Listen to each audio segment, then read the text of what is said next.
Hello and welcome everybody. Tonight we are going to continue with our saga around the daughter of Clan Donald, Aisling, Cyrus of Dunlevin Hall, soon to be Cyrus of Dunlevin Hall. You have discovered that there is some kind of a dark stain on your family's history. It seems like your father entered into a pact with a demon named Samuel and may have murdered his best friend in the process. This said demon has made himself known to you and has informed you that he will take Show as his prize when you take the mantle to become the new Cyrus of Clan Donald of Dunlevin in 3 days' time. You kind of took exception to this. It's not happening. That's out of discussion. So the two of you are trying to find a way to save Show on the one hand, but also make sure that maybe your clan doesn't get dissolved, because the problem is that when a clan loses their leader, all of the other clans will move into the territory, take the land, and usually the people in there already will get kicked out, which is what happened incidentally to the clan whose sire's son was your father's best friend, who vanished, and then his parents died from grief, and 1 year later he was declared dead, and your father inherited everything. But now it looks like maybe your father, this guy didn't vanish at all, Rory of Clan Ranald, but was actually murdered by your father. You are pretty sure of that at this stage. There is ample, not proof, but evidence. So, you have just been to the temple, and you have asked Show to help, and Show is able to read Altoquin, which is a language that you're not familiar with. And she has found a book that kind of explains what you can do to break a pact. And what it says is, a pact cannot be broken unless the person who entered into the pact and their actions are laid bare for everyone to see, and retribution and restitution is sought of the victim of the pact. So the victim would of course be Rory of Clan Ranald. And unless this is done, it seems like there is no way out. And the pact dictates that every time there is a new sire or Cyrus ascending to the throne, this demon named Samuel will come and will take what's dearest to their heart. So it has essentially doomed your entire line. Well done, Father. Well done. Well, I mean, he was madly in love. I mean, he did do this because he fell in love with Rory's betrothed, and not making excuses, but just putting it into perspective. He didn't just go off and say, "Oh, let's go into a demon pact." Without I would be here, but still, no.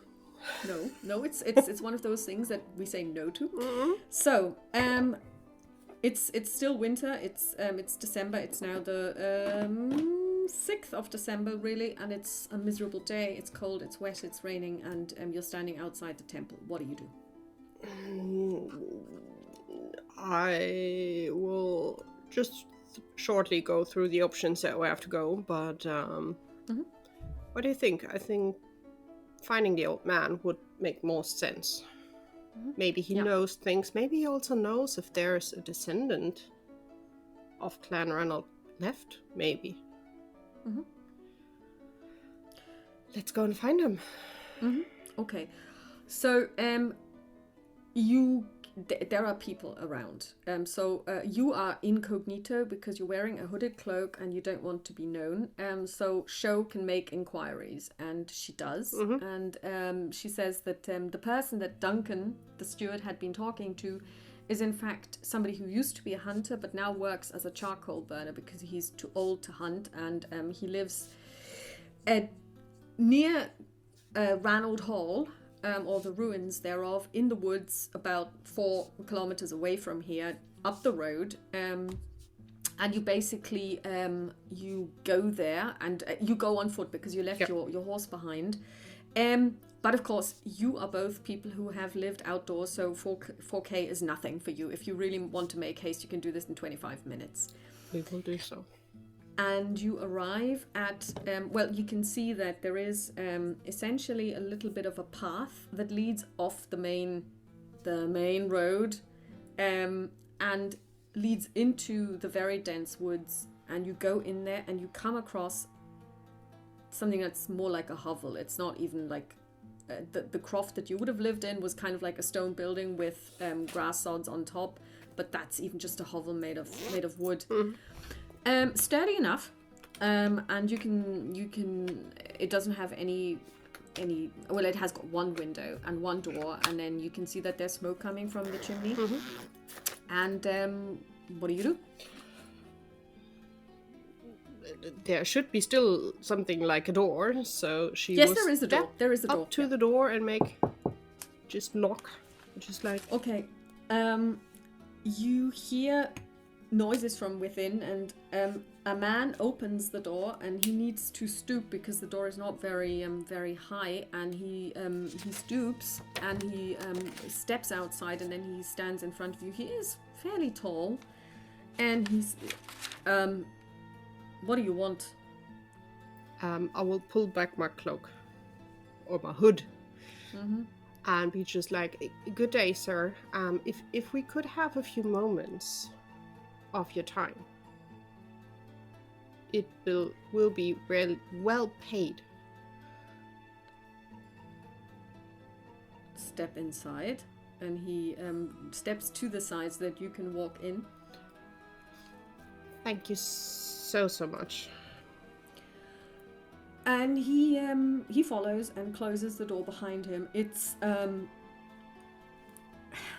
this is poverty. Like, there is one chair, there is one table, there is one straw bed to the side. The most important thing is the chimney, and there is kind of like a little stool with 3 legs in front of it, and it looks like he was probably sitting on there because you can see that there is some kindling there, and he's been carving wood, so it looks like he was recently sitting there in front of the fire, and he was, carving wood. So, talk fast. You've been around here for a long time, as far as I heard from Yes, Duncan. but who's asking? You talked to Duncan, to Yes, my household keeper. your household.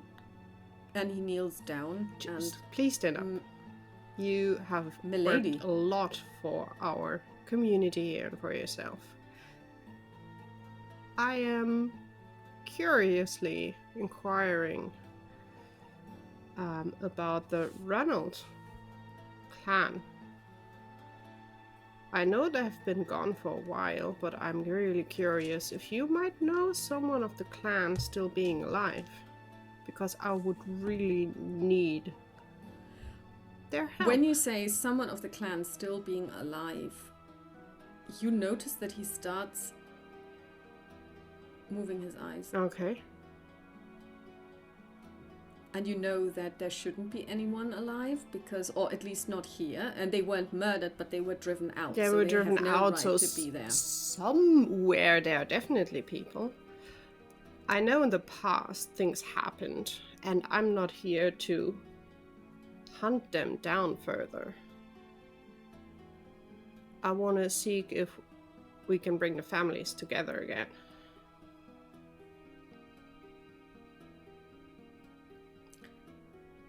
What if there was someone left?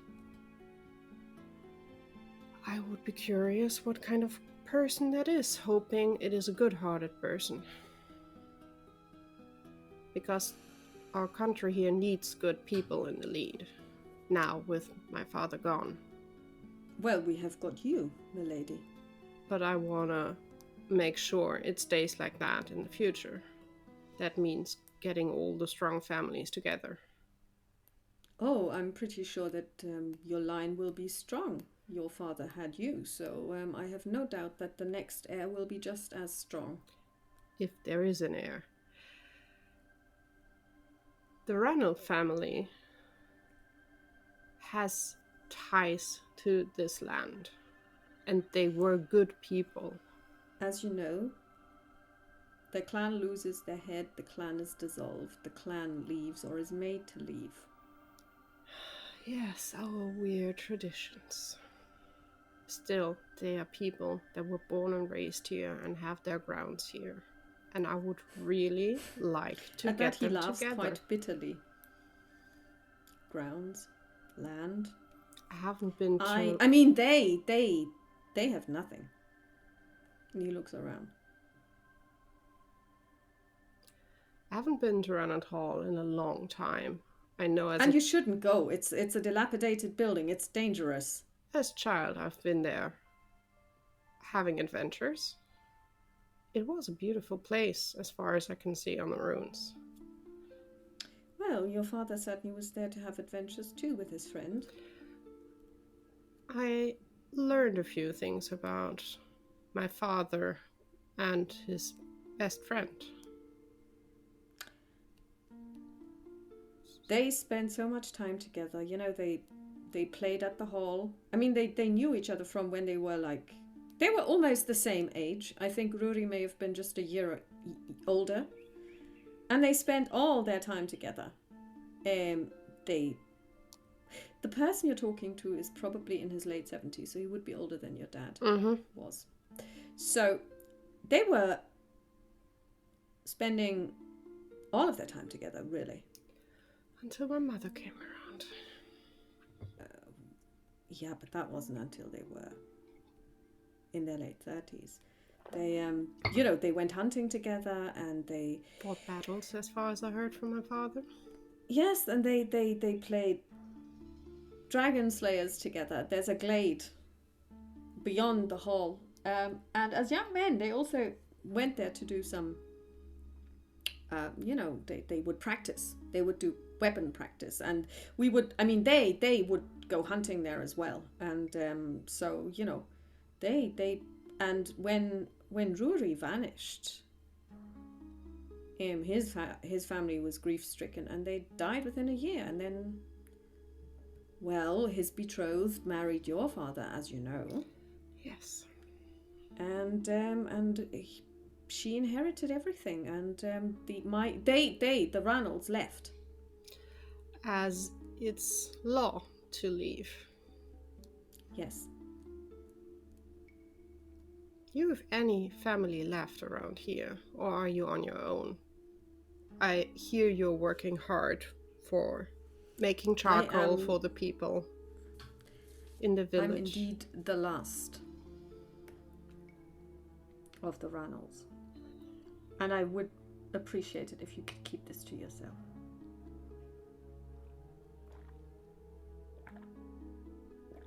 For all intents and purposes, my name is MacDonald.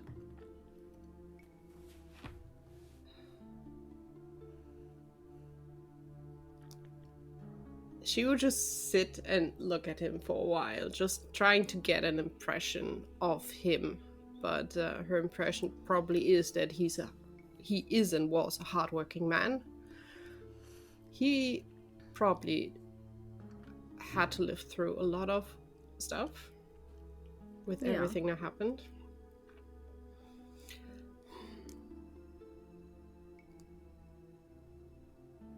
It might be, good sir, that I will visit you. Not in a maybe not so far future. Why would you want to come here? I might need your help. With what?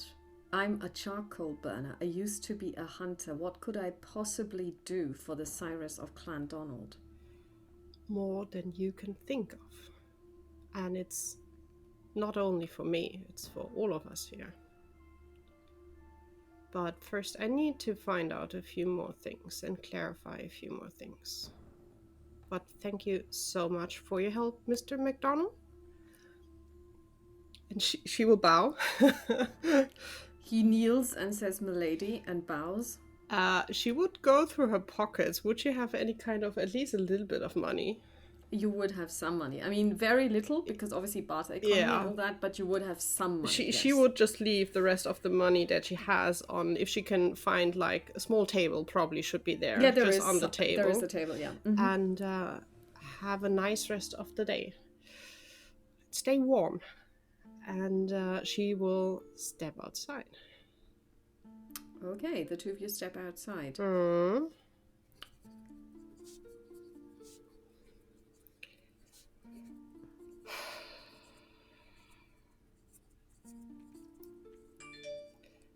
So,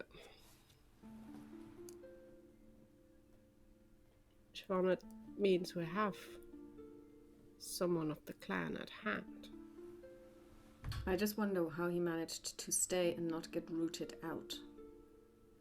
After what he told us, I think father was close to him.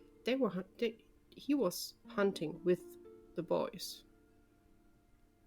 Overall, Maybe. my dad has a very good heart. He always had. He allowed it. He knew he was still there. He just accepted it and said, hey, keep your head down and it will be fine. Whoops. So what are you planning on doing? First of all, I want to check out the ruins of the hall to see if we can find anything, or you maybe get a magical jingly feel. I have no idea. Yeah, I will see if the priest, if the goddess Vana grants me a vision. That would Ash, be... I'll see if she grants me a vision that isn't hell. That would be very helpful, dear lady. Come on. But if all of this fails, you have to promise me that you will let me go, because I will not take you to hell with me. Well, to be honest, I already have the way out of that. We have someone who can take my place, and we can officially say what happened. But if you do this, you know that you will be sent away. I'm fine outside in the wilderness. We've proven that. That's what... But you will lose your name. You will lose your clan. I will officially lose it. In my heart, I will never be someone else than... You are giving up your whole life. I'm still alive, and I can live my life and have adventures out there together with you if you want to. You will be alive as well. That sounds much better than the scenario at hand. Me being cursed? If I ever have kids, them being cursed as well? Because it will not stop. He will take you and then it goes on. It needs to stop. All right. Then we'll make it stop. So the ruins are actually almost across the road. We will just walk on towards the ruins. The ruins are also, although it doesn't say it on the map, but I drew the map before I had listened back to the previous episode. They're also kind of like on a hill, because that does make sense, because you do want to have them on a hill where you can see stuff easily. Yeah. So you climb a little hill. It's not as steep as the one that your hall is on, and the hall itself was never as big because the clan was never as, well, affluent, whatever that means in this context. And as you can see, people have been using it as a quarry, which makes sense because, you know, waste not, want not. Nobody's living there, but there is raw material. So people have taken away over the last... Well, you are 21, 23. So at least for the last 25 years, people have been dismantling this building, and successfully so. However, one of the things that is most structurally sound, because it has to, is always the great hearth. Because obviously you have like the arch and everything. And in fact, the old chimney and the old mantelpiece and the old fireplace still stand. And it's one of the ones that is like yours. It's large. It's really big. Okay? Mm. So as children, you would have been able to stand in there. And you did stand in there, and you did climb it, and you did, but now you look at it kind of differently because you've come here with a different purpose. And as you look at it, you actually notice that, you know how when there's fresh water, sometimes children put their hands in? You don't see hands, but you do see somebody wrote down Rory and Donald, the Dragon Slayers, in it. And yeah, and it definitely seems that these two were very, very close. And yeah, you find this, but other than that, there is really nothing there. The house is, or whatever's left, has been in this condition for the last 2 decades or so, and the environment and the weather have not necessarily been kind to it. She will just look around, probably looking back and forth on the writing that she found, and at least in her mind will ask her father, like, what on earth he was thinking to throw all of this away. And curse 2 families, basically. His own and the Reynolds family. Yeah. Then she will look at Siobhan. Any tingly feels?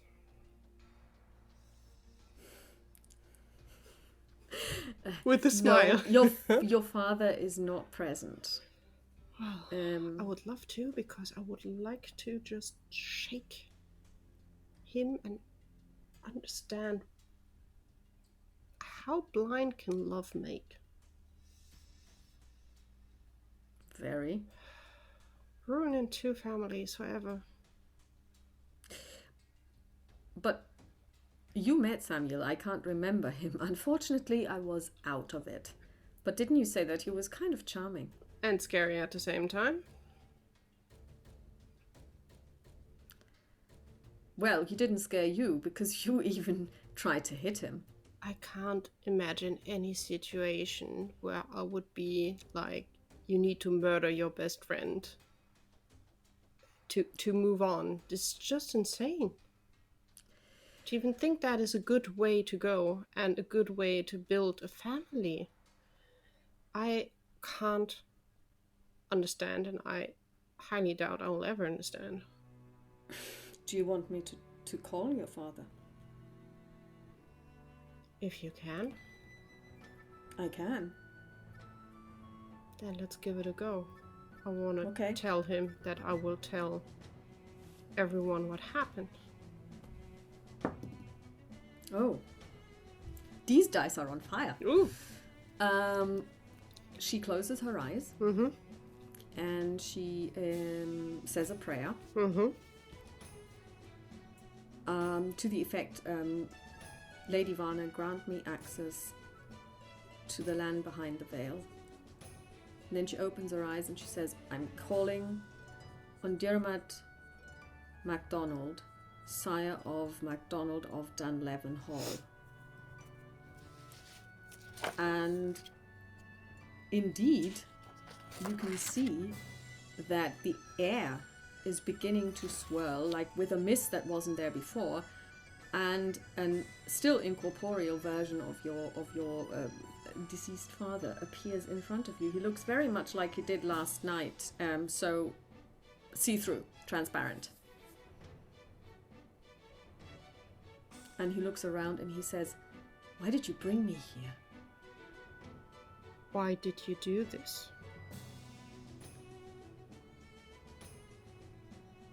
You were never meant to know. Well, you brought it upon the family. I am cursed thanks to you. The Ranald family is cursed thanks to you. Why?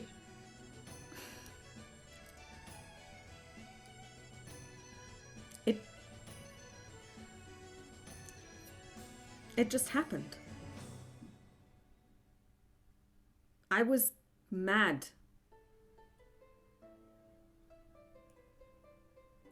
I was jealous. And I wanted everything so badly that he had.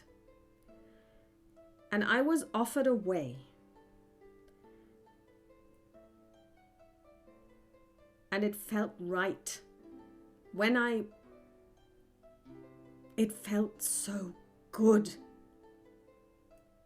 I was so angry. I was crazy angry. And when Samuel came and showed me the way that I had to take, it seemed such a small price to pay. It was the right thing to do. And I was so angry with him. I was so angry with Ruthie that actually killing him felt like release.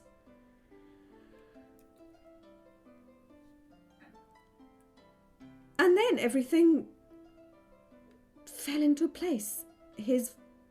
I said to his parents that, I went to the hall and I told him that we were going on a hunting trip, but he hadn't shown and where he was, and did they know? And they believed me. They believed every single word I said. They waited for a year. His betrothed waited for a year. And then we got married. His parents died of grief. I inherited everything. And it seemed right. And it was right. It felt right. Until your mother found out what had happened.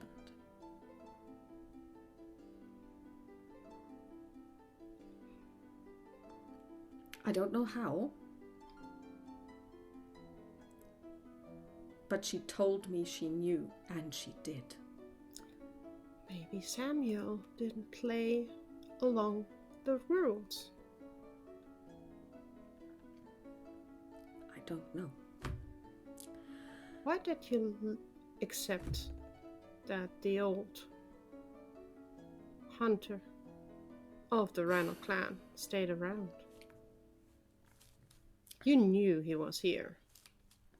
I did. But, he gave me my first bow. He taught us how to shoot. He worked in the hall of Clan Ranald. He was one of their chief huntsmen.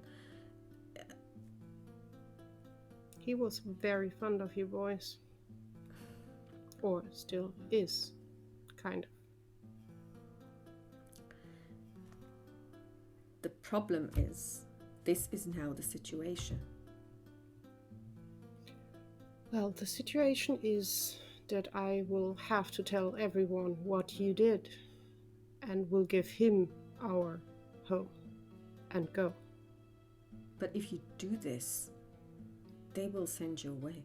I will not kill my best friend for riches and title like you did.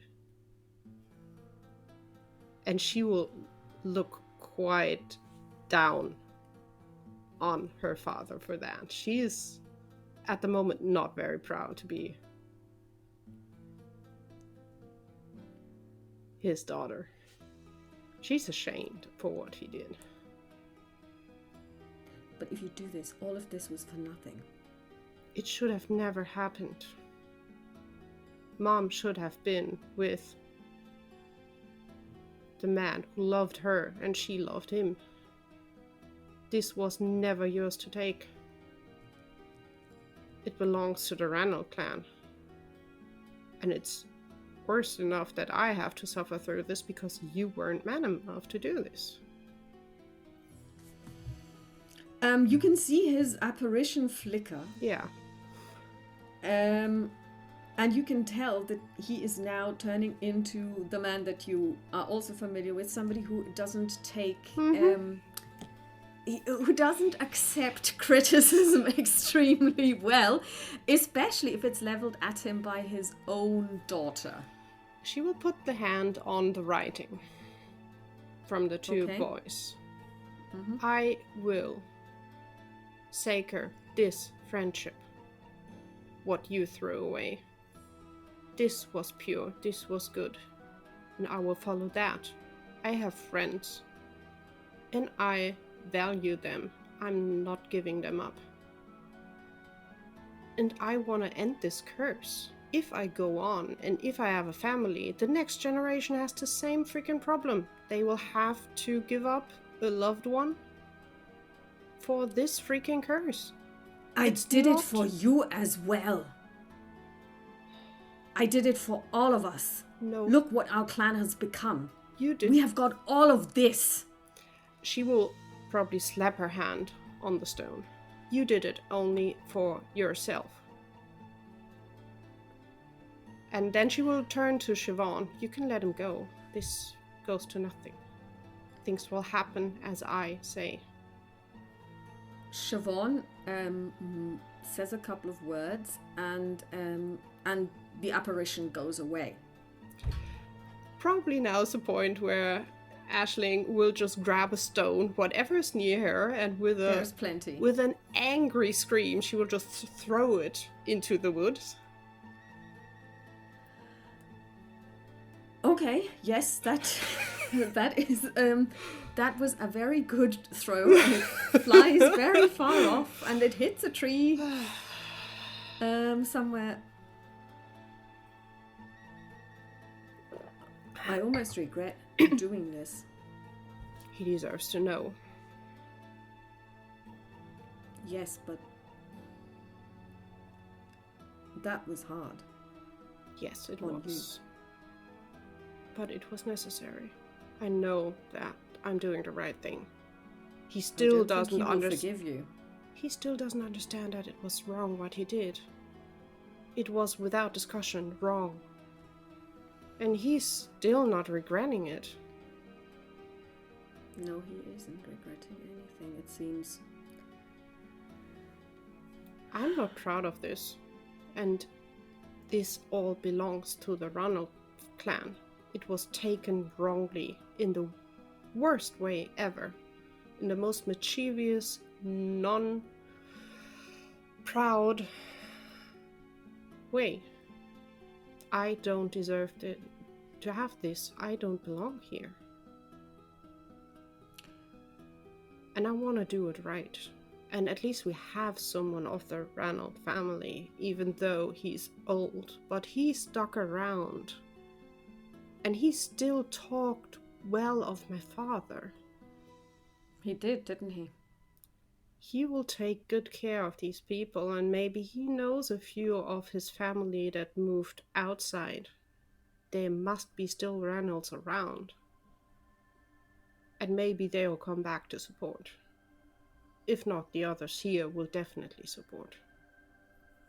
He's always been a part of this, even though he was outside.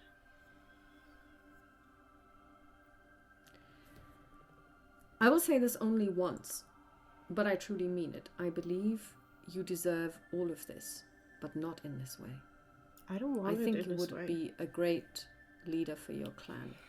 Honestly. But I do understand that you cannot accept it under these circumstances. Also, to be honest, I like my freedom. I'm not sure I'm made for this, at least not now. Come on, everybody's waiting on you hand and foot. You must have enjoyed it at least a little bit. A tiny bit. But being stuck in this, not being able to be free. I like the idea of having a whole country and a whole world to explore.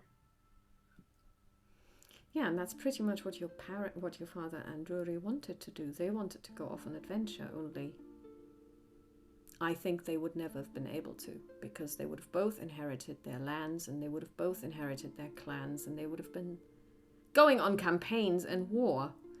But that's as much as they would have been able to do. So I want to visit the places my mother grew up in, seeing other places. There's a lot to explore. Just listen to the stories that we heard from the merchant. Yeah. Sounds exciting. It is. And honestly, as little as I know about my mother, I think she would be quite happy with what I'm doing. She found out and she took matters in her own hands, it seems. Yeah. And I totally understand. So I still think we need to find Rory's remains. If we do this, yes, we can bury him. And we would also have some kind of proof that he didn't just vanish, because that's still the talk of the land. He left. But I messed that completely up with bickering with my father, because he's the only one who knows where the bones are. Maybe not. You think the old man knows? I think he may even have told you. I would go to the glade. She would just look up. How late in the day is it now? It's not really late. I mean, we started early. You started very early. You spent about 4 hours reading the stupid text, which she really hates at this stage. I mean, she's cursing the book. You've never heard her curse a book. She's very unhappy with what she had to read. But it helped us. It helped us. So I would say it's probably only 1 o'clock, 2 o'clock at most in the afternoon. You have pretty much the whole day ahead, the rest of the day, and you can take as much of the night as you like.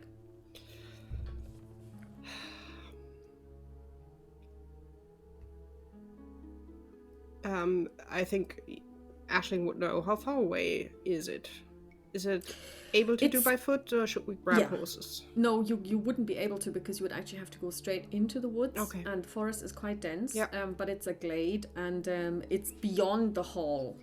You probably even have been there, but you didn't know its significance. It was just a glade. It's probably around, you would guess, maybe an hour or so away from where you are. Then let's go, I think. Let's see if something is there. Okay. If not, we will need to talk to the old man, if he knew, because if they were hunting, he must have been with them. Yeah, he must have. If he was one of the chief huntsmen, I suppose that they wouldn't have at least when they were young, let the boys hunt on their own, because it would be quite dangerous hunting boar or coming across a bear. Yeah. And so you walk to the glade. It's the forest is really dense. So you spent the last 3 years in the Highlands, which is devoid of forest, and that is quite a change of scenery. And you come to the glade, and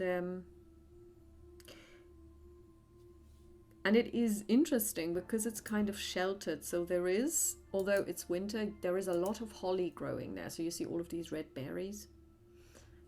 And it almost feels a little bit enchanted. It's very different. It has a nice feeling to it. It's quite big, so talking about, you could easily string a bow and do some practice shooting here, because it's big enough if you put up a target, or if you said hit that tree. And there is also something that really stands out. There is a very big tree which is completely dead. It looks like it died a long time ago. It just stands there. It is devoid of any... It doesn't even have any moss growing on it. Such a beautiful place. And then this.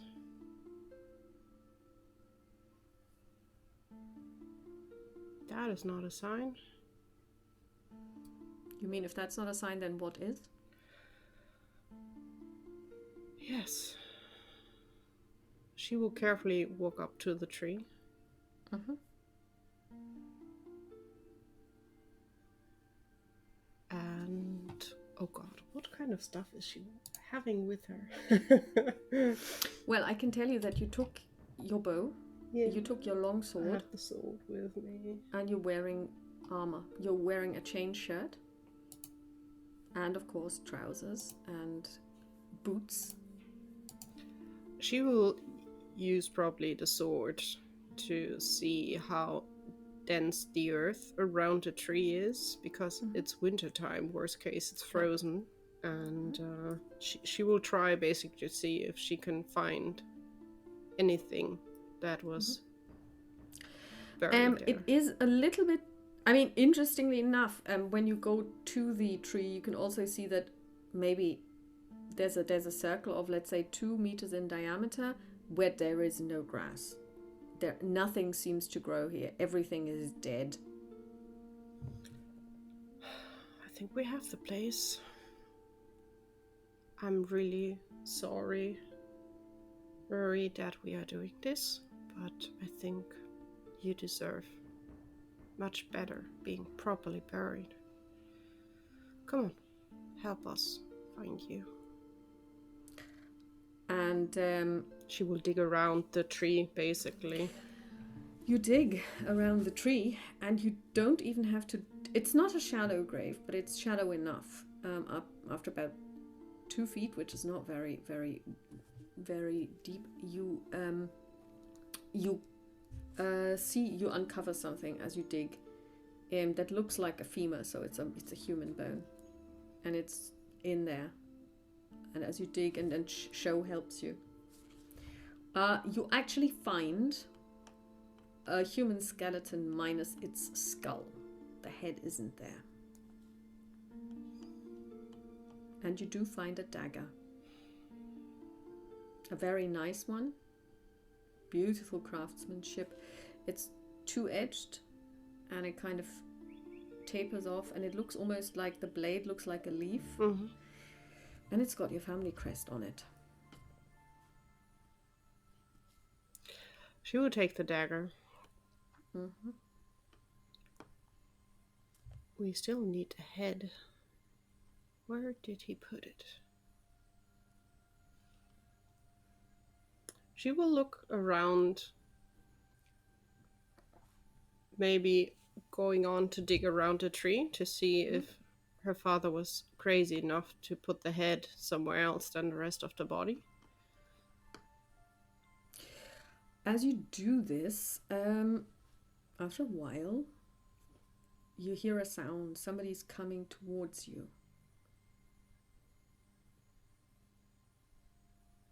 She will carefully, with her foot, put some dirt over the body that they found. Mm-hmm. And she will look out for whoever's coming closer. A hooded figure is emerging from the trees, from the tree line, and he walks towards you, and he pulls back his hood, and it's quite an old man, and you've never seen him before though, and he says, "What would you be wanting digging at the old tree for?" I'm looking for something that was lost. Are you now? Who are you? I've never seen you around here. I could say the same thing about you. I've never seen you at this tree either. I've played around here as a child. Ah, as a child. So probably when I wasn't around. She will fully stand straight. She has her hood back. Mm-hmm. As the owner of this land, I'm asking again, who are you? Oh, the owner of this land. The honor is all mine, my lady. And he kneels down. Still waiting for an answer? What is it about that tree, my lady, that intrigues you so? Something of the past that needs to be fixed. Something of the past that needs to be fixed. She will look over to Siobhan. She's unsure if this is someone from around here, or if this is a dear demon that is playing tricks. Let's see what Siobhan's goddess has to say At least some kind of inside feeling. Also, I'm not sure. No. I mean, this is role play. Yeah. You are seeing something there. Siobhan, you've known her since you were 10 years old, so you know her really well. And she gives you kind of like, with her eyes, she gives you this look that says that something is terribly wrong, but she can't tell you now what it is. And she opens her eyes slightly wider and then closes them kind of like normal again.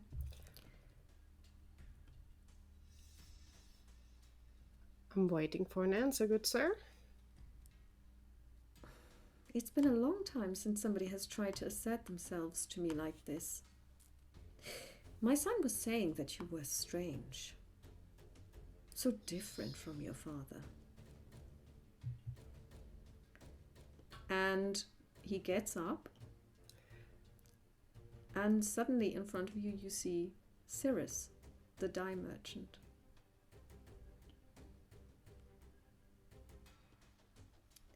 What is it with you? You have it all before you. My son came to you and told you exactly what you had to do, like he did with your father, and it's not working. What is it that you want from me? I want nothing from you. But I've got everything to give you. I can give you the whole world. I don't need your help. Thank you kindly. Could you please... You can have the world and you can rule it. You are talking to the wrong person for this. Find someone who's interested in being ruled. Or ruling people. That's not me. You don't know me very well. My father might have been on that road. We don't need you around here. Go to your son. Pat him on the back. He did a great job in fooling my father. Well, it seems like he didn't succeed with you now, did he? The pact is with my father, not with me. All you had to do was give up that harlot over there. It would have been all that you needed to do. Didn't my son make it clear? You have no idea what true friendship and family is, do you? That is very sad.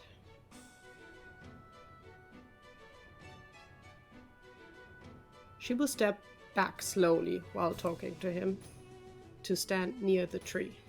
Or basically next to the tree. Mm-hmm. You're not welcome here.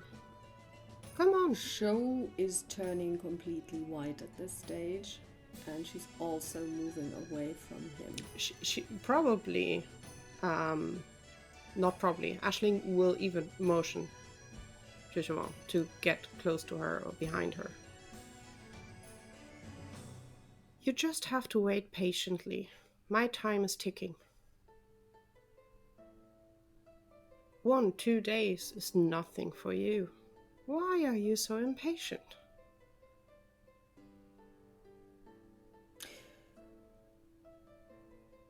I will not discuss these matters with a lowly human like you.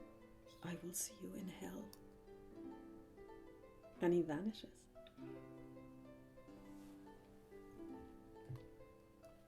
Probably. Aisling will just look over to Siobhan, but she will sit down in front of the tree. Just relief. Big sigh of relief. Siobhan collapses next to you and she says, "You wanted to know if I had a tingling feeling? I did just then."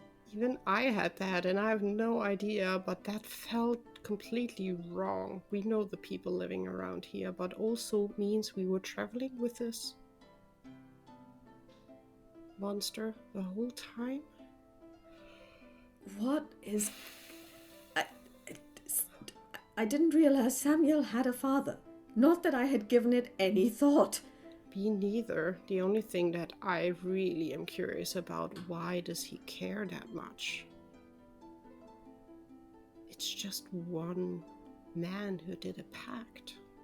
Well, it's basically a whole clan that did a pact without knowing. Maybe you're ruining something for him. Well, all the arguments for me to go on the way I'm planning to move on. The only thing missing is the head. Come on, let's find it. Let's try to get this over as quick as possible. Okay. You keep looking for the head. She will also look around the tree itself. Sometimes trees have like gaps here and there, so she will look if maybe it's there, because she suspects it's somewhere around here. And you are not wrong. Because what must have happened is that when he was buried, he was kind of... The tree probably didn't die back then straight away. So it has kind of grown out. Mm-hmm. So as you look more close, you can actually see that when you dig underneath the tree, the head sits ensconced between some of the roots of the tree. And it is actually quite a terrible sight, because you have this human skull with its dead grin sitting between those roots and essentially staring at you. Because apparently he was decapitated, and the face was, or the head was just placed there. So you can retrieve the head. Mm-hmm. And Siobhan takes off her cloak and she says, we can put the bones in here, and so that we don't carry them openly. But what do you want to bury them, or do you want to show them and then bury them? I want to show them and bury them, although I will only show the skull and the dagger. And I will ask Duncan to already prepare a burial ceremony worthy of a clan lead. Even though he will not like this, but he will do as I ask, I suppose. Will you tell him the story or will you wait for the other clan sires and the laird of Clan Donald to show up? I will wait. I trust him and I don't trust him. The only one who I will talk to is the old man. He needs to know, because I will tell who he is. And I want him there. So let's go back to him. The girls will carefully put the bones together, being very respectful as possible. Yeah, you have a priestess with you, so that helps. She is saying a couple of prayers over the bones, so she is doing some... It's not a service per se, but she is working on this. So she is blessing them, as it were. And she also blesses the tree. Aisling will also take a few moments over the bones and will basically say sorry for everything that happened, that he did not deserve that, and that I will fix this. And then Aisling will carefully carry the bones, and we will go back towards the hut of the old man. Mm-hmm. 1.5 hours later or so, you arrive, the hut is still in the same place. Door is closed. Knocking again. You hear the same noises from within. He opens and he sees you, and he kneels down and says, "My lady, you're back." First of all, please stand up. You are worthier than me.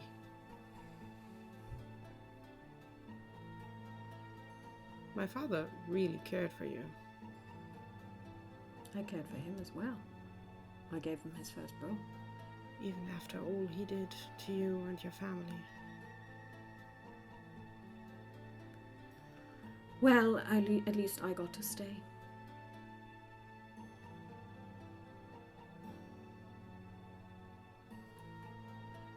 She will just look around.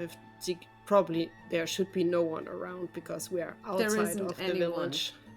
No, there isn't anyone. It's just the three of you. Let me just see. When did the others come? It wasn't 2 days. Or next day? It was 3 days from the time that you arrived. So it's now going to be, well, pretty much at this stage, less, because they will be arriving, and then the ceremony will start at 8, and at 10 you will take the oath, and Siobhan will go to hell. So that's the plan. But it would be this day or the next? It's the next day. The next day, yeah. First of all, I never asked how your name was, next to you being a MacDonald. It's Kenneth MacDonald.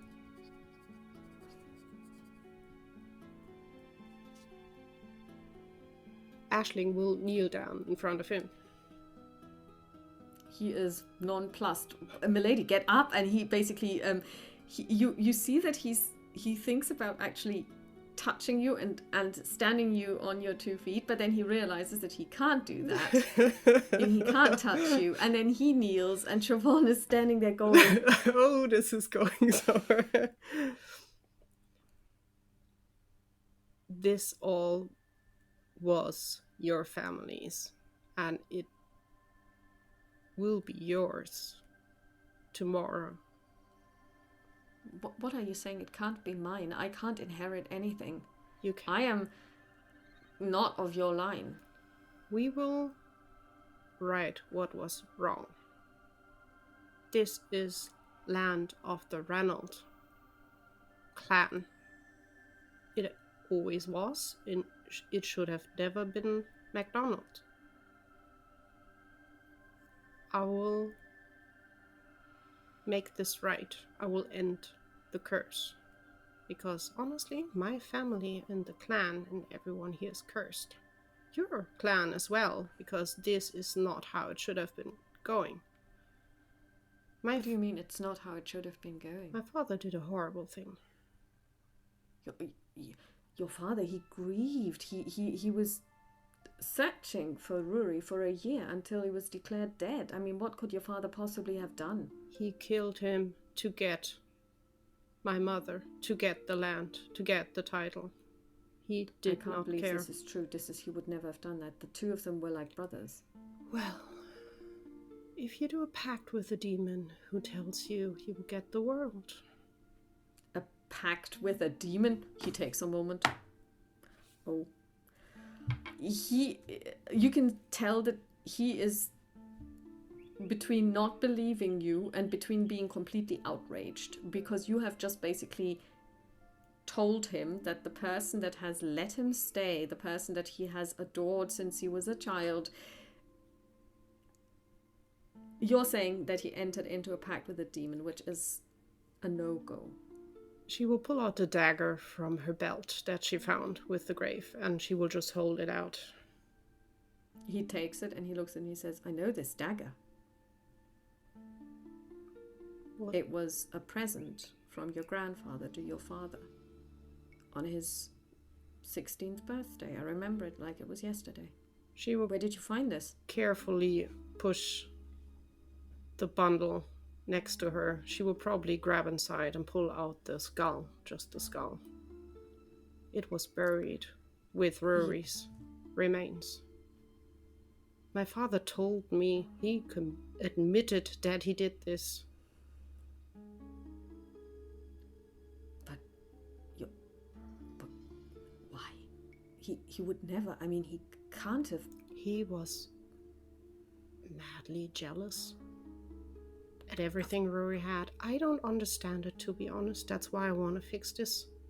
I just learned about this because I have to make a choice to go on with this insanity and lose my best friend, which I'm not willing to do for this. I don't need a title and a land. The only thing I want is that the people here are safe.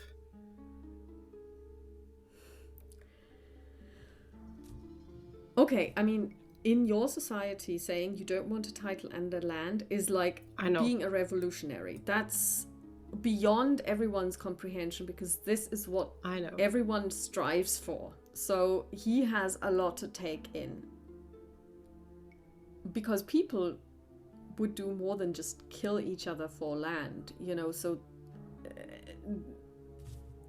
maybe not entering into demon pacts, but you know, that's the main point. Would he have won this fair and square? She would be proud to lead this, but not like this. This is just wrong. It feels completely wrong now that she knows, exactly like her mother reacted, probably. So you're saying that this is Rory's skull? Yes. And you're saying that your father killed him? Yes. But you know that when you tell this to someone, your father's honor will be completely destroyed. His name will be destroyed. His line will be destroyed in terms of it will end with him. There will be no succession from you or your children. She will grab his hands. She doesn't even care how he feels. It's the right thing to do. There is no honor in what my father did. There is no honor in this clan. The only honorable thing I can do is to give you back what should have been yours, what should have been Rory's. The only thing I ask you to take care of the land and the people. I will leave. I'm happy to do so because honestly, I'm not willing to give up my best friend for this and go on with the insanity because the next generation would have to face the same decision again that my father had to face, that I have to face. And this is wrong. This is just wrong. And I'm sorry it took that long and that my father didn't have the honor to make this right. Like he should have. He is very close to tears, you can tell. I trust you. You are the only one next to us two knowing this. Tomorrow the clan chiefs come to crown a new clan leader. And it should be you. I want Rory's bones to have a proper burial, a clan lead worthy burial. And then you get this place. You take care of the people. I will pack my horse. That's the only thing I ask for. I want my horse. I want my belongings that I have. And I will leave. If you leave, you'll never be able to come back. I know.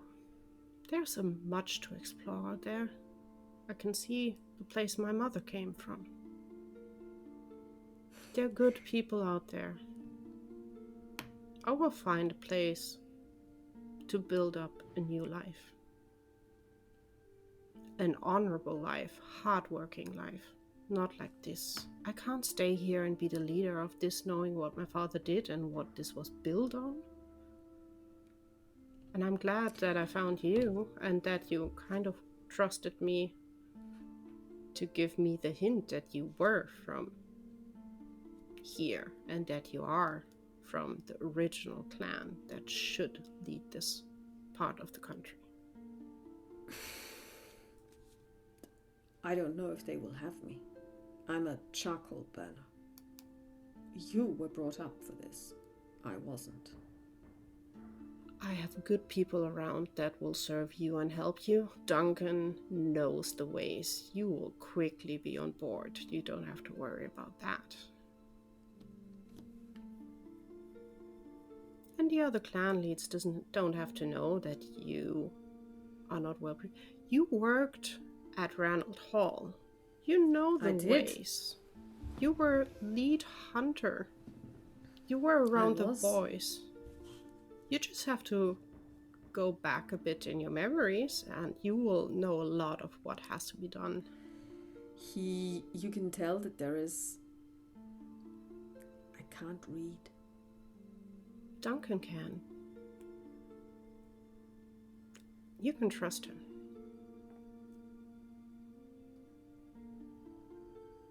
And you can learn it. It's not that hard. Show smiles and scoffs. You just need the right people around you. And you will be a good leader because you have a good heart. You stayed around. Maybe you even know a few people of your clan that moved outside that could come back now. Help make this a good, honorable place again. He sighs deeply. It looks like there is no way out for me. The other way is that I don't tell anyone that you are of this clan. I would just tell the story of my father and then we have open war on this country. I will not be clan leader under these circumstances. I'm not losing my best friend, and I'm not going on with this. It's your choice if you're willing to be here for the people and take the seat. I understand it's a lot. If not, just make sure you are safe on whatever happens next. It's your decision. Be there tomorrow. I will tell everyone that you are welcome and that you are a guest. If you're there, I know that you are in. If you're not there, I know you are not. He kneels and he says, "Milady, your wish is my command." I hope I see you tomorrow. She will pat him on the shoulder, and she will carefully collect it, or put the skull back with the bones and collect it, stand up. Mm-hmm. And will motion to Siobhan to get moving. The two of you leave. Where do you want to go? Do you want to go back to Dunlevin Hall? Do you want to go...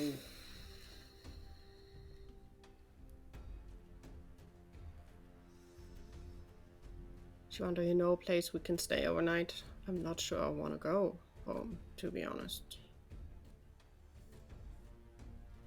Yeah, I do. It's not going to be comfortable, but I do. Well, as long as it's not in the way that we will freeze to death overnight, I'm fine with that. Let's go. The others know that we might not be back home tonight, so... Okay. So she does.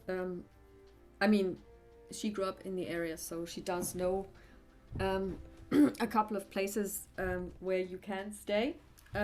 It's really more like she takes you into the area of... it's mainly forest, but then there is some areas where there is pasture, where people would be keeping sheep.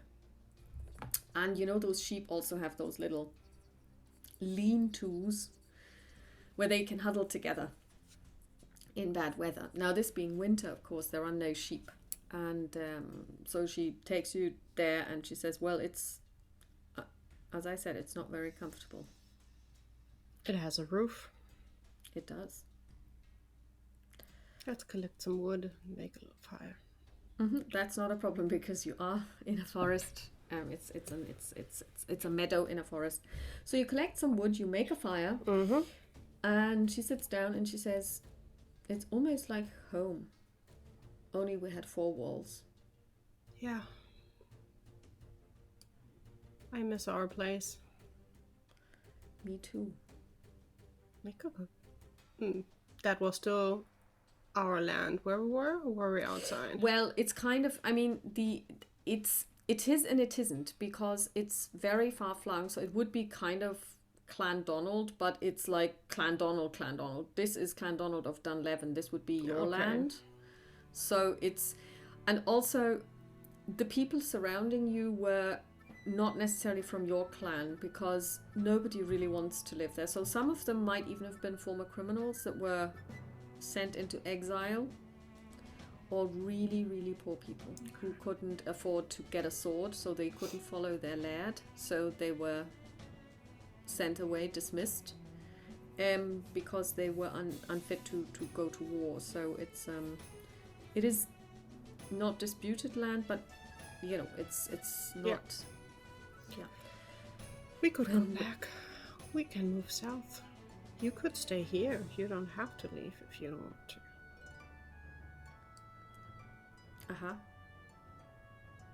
Is that what you want? Obviously not, but it's your choice in your life. Yes. Remember, I'm not the master anymore. No, that is true. If you don't take the mantle, I don't owe you any allegiance. No, you don't. Do I? Well then. I would love to have you around, just to make that clear. We will just do it together. Good. Where you go, I go. And where you want to go, I go. So we've got a plan. We do. We could totally slay some dragons. Yes, but maybe not.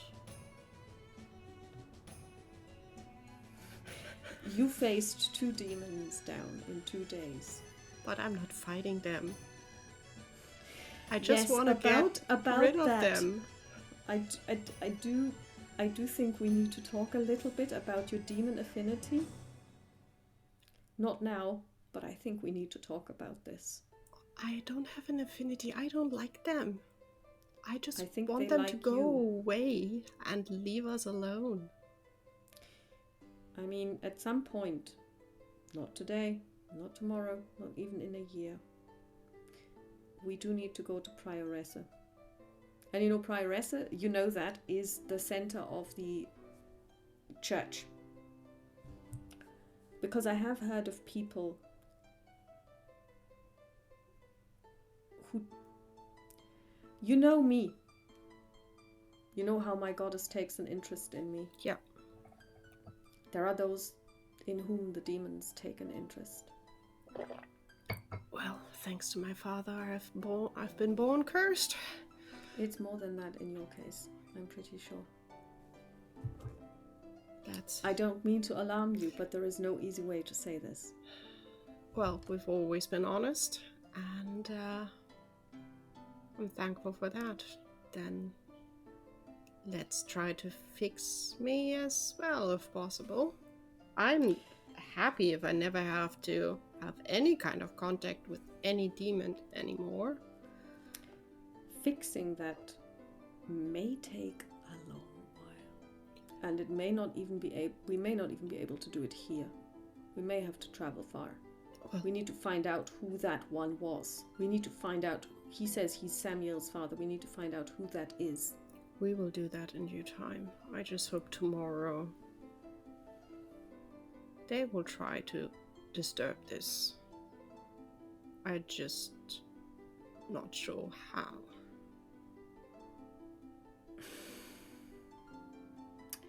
I'm pretty sure that they can't do anything until the ceremony is supposed to happen. Before then, the pact still hasn't been officially broken. You break it by offering restitution and retribution on behalf of the victim, and she looks at the bag with the bones.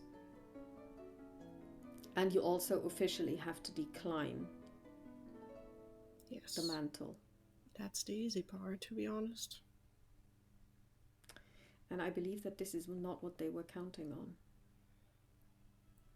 Maybe I got him a taste after we talked to him in the wood. Yes. He was definitely... He's scary. Yeah, and he was irritated by me not being interested in ruling the world. I mean, I can understand why somebody would be irritated by you. It happens all the time. That's my strong suit, isn't it? It is your very strong suit. I think my mom would have been really proud of me. Yes. Yes. My father, not so much.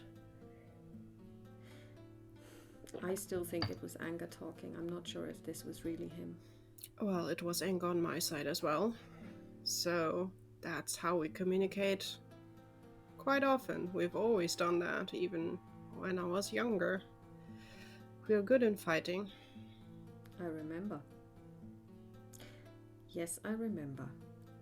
Your shouting matches could be heard from my study. Well, I'm my father's daughter in some way, and luckily another way not. It seems like I'm more my mother's daughter. Yeah. And there she does something that she always does. She produces food, because of course she came prepared. Good. It's not much. It's bread. That is fine. I will collect some snow that we can melt. Mm-hmm. And that's not a problem at all. It is winter, and you can melt some snow. So you have water, and the bread is very tasty because, of course, it contains salt. Salt was the one thing you were missing in the Highlands, and it just tastes so different when you have it. And it is really nice bread, and she says Tabitha is a really good cook. This bread is really nice. She is the best. I will miss that for sure. Yes. Yes. You know that she will be heartbroken. Yes. And I'm not sure how Duncan's going to take this.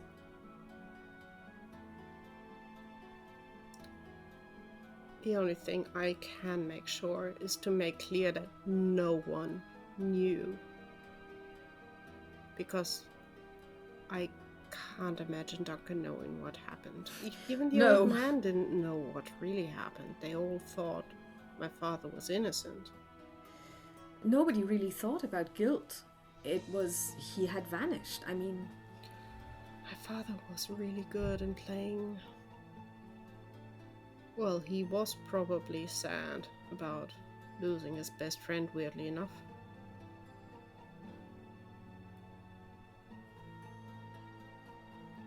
But at least you know that Samuel didn't take your mother. Yes. And honestly, I think Duncan will understand. Maybe not initially, but he will understand.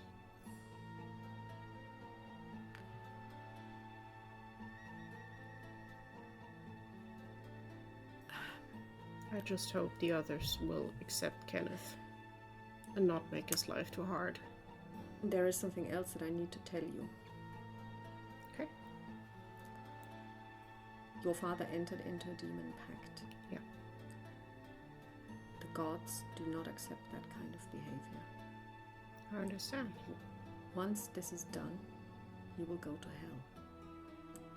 He will, at the moment he's lingering, this is why I was able to reach beyond the veil. But this is just a passing thing. He will not go into Ilator's realm. Ilator will not have him.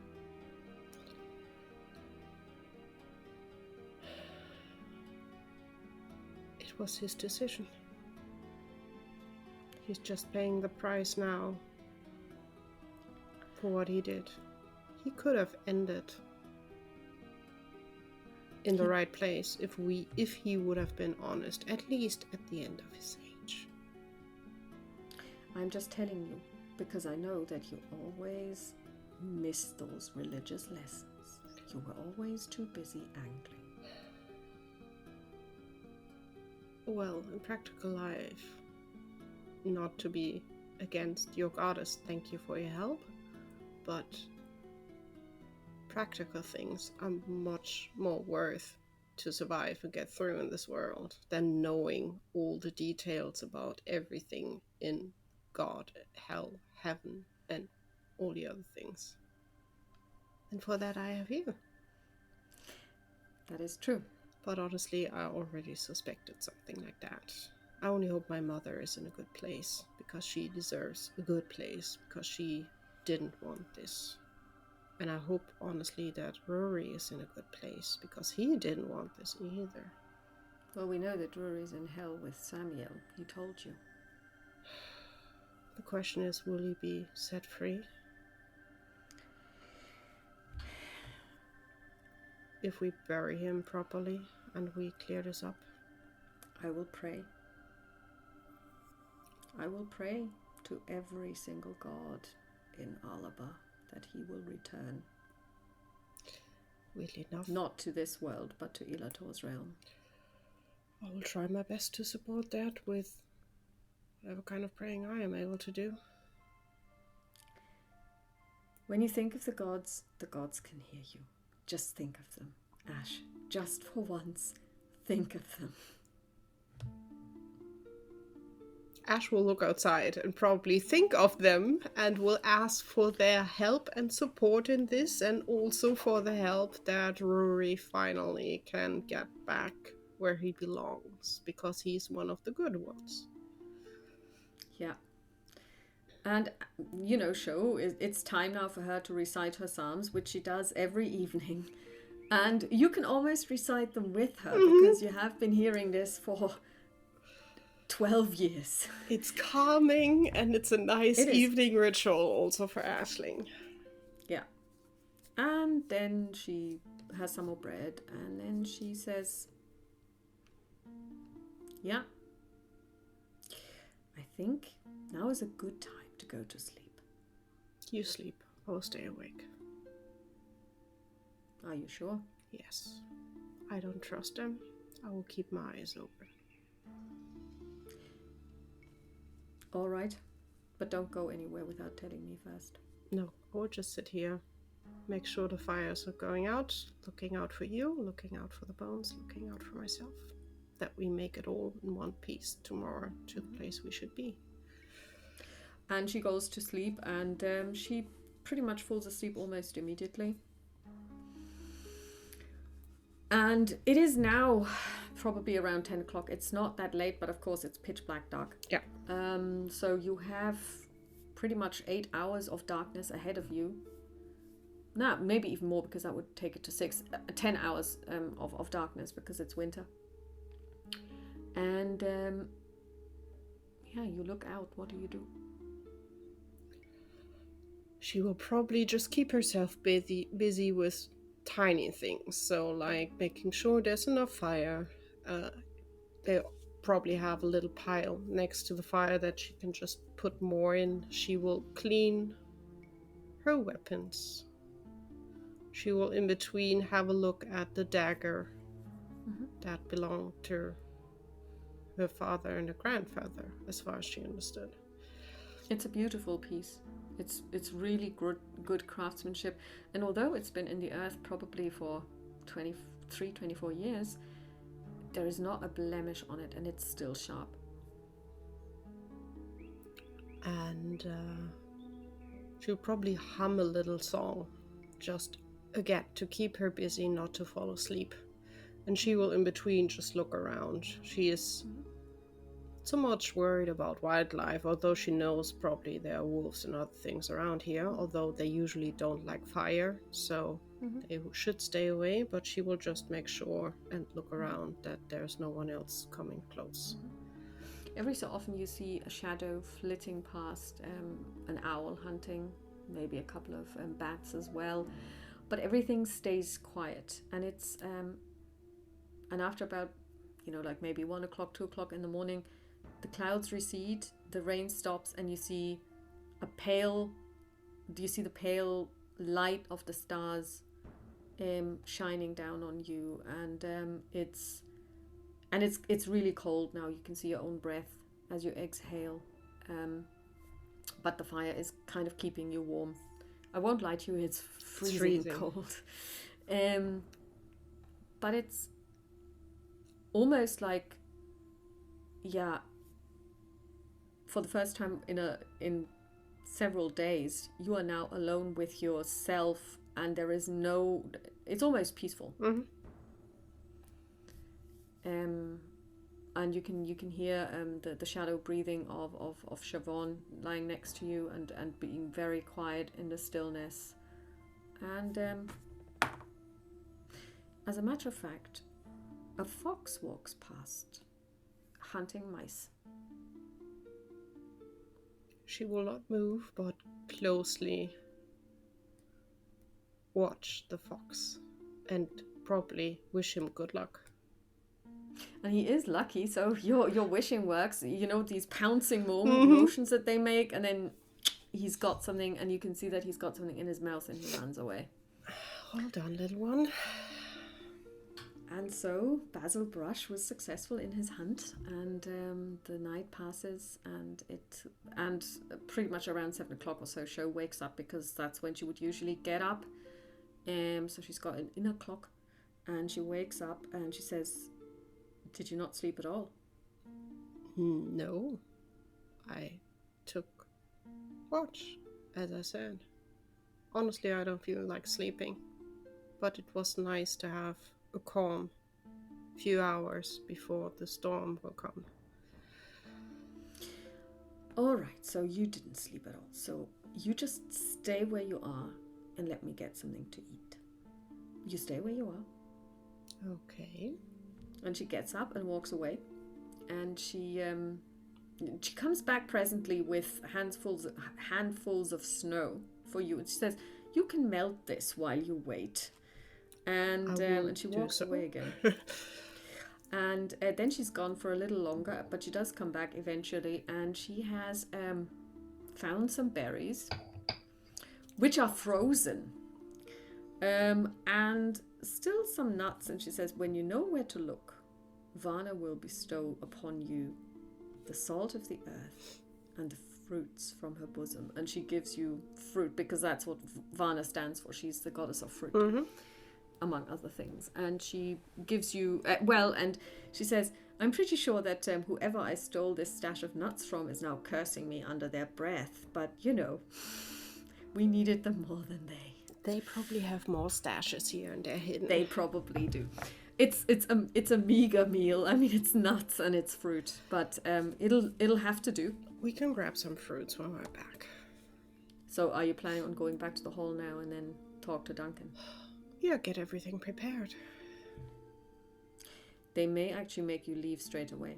You might want to get everything ready. And I will do so myself. I will definitely do so. I will prepare everything. I will collect my stuff. I will tell Duncan what to do. To prepare a burial for a clan leader. Oh, he will be so weirded out. I'm so sorry for him. He will have to suffer through a lot in the next. I hope he will support Kenneth the best way he can. Will you bury Rory in the crypt? He should be there. That's his place. I agree.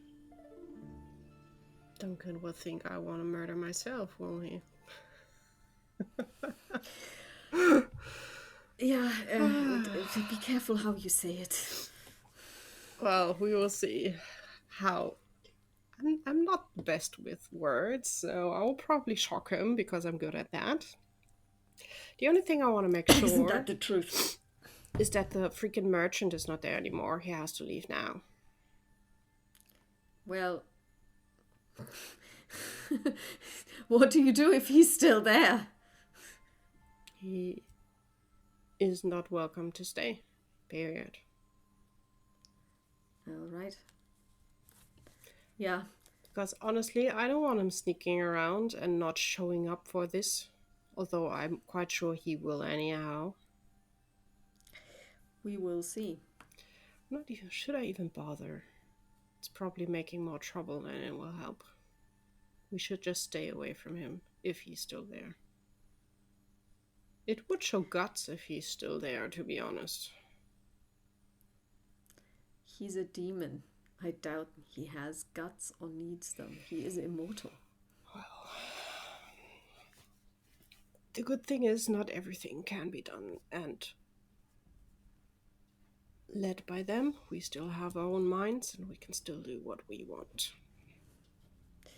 Yes, and we have the gods to protect us, and so far she's been quite busy. I'm sorry for your goddess that there's so much work for her. I'll let her know you said so. I hope there will be calmer times again.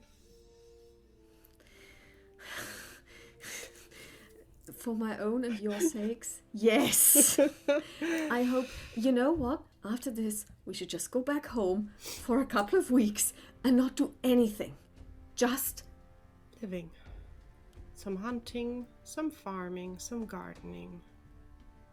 And just helping some celebrate people. solstice. Yeah, let's do that. And afterwards we can decide to go south. Or somewhere else. I should take some maps. Maybe. I will see if I can get 1 or 2 maps. It will help us when we travel. If you ask Father Cardor really nicely, he will definitely give you some maps. Okay. To keep. He would be so happy if you finally took up reading and learned something sensible, girl. And she's basically imitating his voice. Well, then let's see also see that I can collect at least a little bit of money, that we have like a startup. Yeah, I suppose they will also, if you want to, you could take your father's sword. It's his. It is yours. It'll always be yours. They can't take that away from you. It's been in the family for generations. I'm pretty sure that they will take everything else. Probably even the clothes on his back will not be yours to take, but they would never take his sword from you if you asked for it. And you could, even if you didn't want to keep it, you could sell it. It is worth a lot of money. And you know that this is true because it's... I will take it to decide what I want to do with it, because I'm honestly not sure.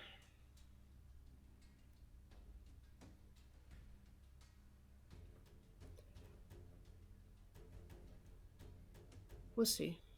I'm tempted to take the picture of my mother. Although honestly, it would be in the way for traveling.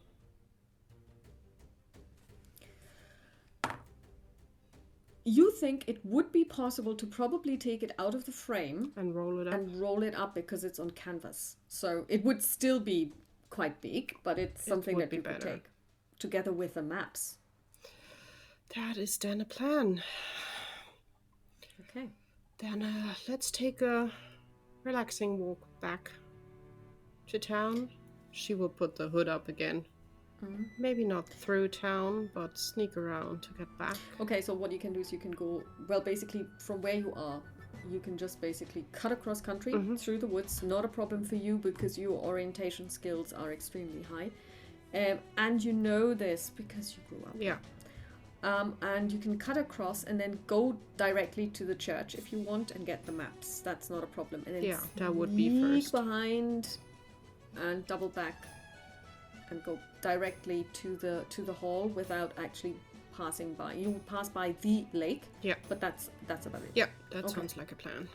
Okay, so you go to the church. Yes. Do you go inside because you're still incognito, or do you ask Show to do this? I will go inside. Mm-hmm. So you go inside, and you know this very well because you spend quite a lot of time looking at the walls instead of the books. It hasn't changed much. I mean, Breda, the priest of Ivana, to whom Show was the acolyte, has passed on. She's dead. But she was already old when you remembered her. And so now there is Father Cawdor, who is, interestingly enough, a priest dedicated to Zan, who is also kind of like a sun god, or the god of the sun, of the light. And he notices Siobhan and he recognizes her instantaneously because she's not wearing a hood, and she says, "Oh, Sister Siobhan," and she says, "Father, I'm not used to you calling me that. Can we just..." And he says, "Well, you're an ordained priestess. What do you want me to say?" And she says, she points to, she says, "Someone has a question." Oh, well, since we're inside. He bows his head and he says, "I see. The new Cyrus has arrived. You are welcome." Thank you. What can I do for you? I would love to learn a bit more about the land around, not only our land, also other lands. The question is, would you have some maps that you could not lend but give to me, because it might be that I can't return them to you. How do you mean? Dunleaven Hall is just a stroll away. How would you not be able to return them to me? You never know what the future brings. He looks at Siobhan and she says, "What have you done to her?" And she just goes, "Father, don't be angry with her. It's more what I am doing to poor Siobhan." "So you want to get maps?" Yes. "Of the lands?" If you have some. And I have some. if you can part with them. If not, I would at least like to have a look at them. I have a couple that I can give you because I have multiple copies of them. Thank you kindly.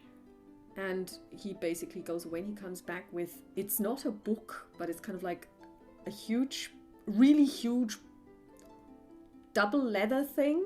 And when you open it, you can see that there is pieces of parchment hanging out, some of them not so orderly. And he hands you first a map called Dunlevin Hall and its environs, which is essentially the land that you stand on. Mm-hmm. And he says, well, I've got so many copies. Children usually have to copy them in Sunday school. Some people are more apt at this. And he looks at Siobhan and then he looks at you, than others. Well, and I'll he gives you this. Thank you. He has and he says, this is Alba. And he hands it to you, and you can actually see that all of the, that it is, it contains everything. It contains the names of the rivers. It contains the names of the sea, which, interestingly enough, is of course Murna Hashlinga, which means, which has your name in it, and it's not Ashling's sea, but it's the sea of prophecy, because that's what your name is, prophecy, and.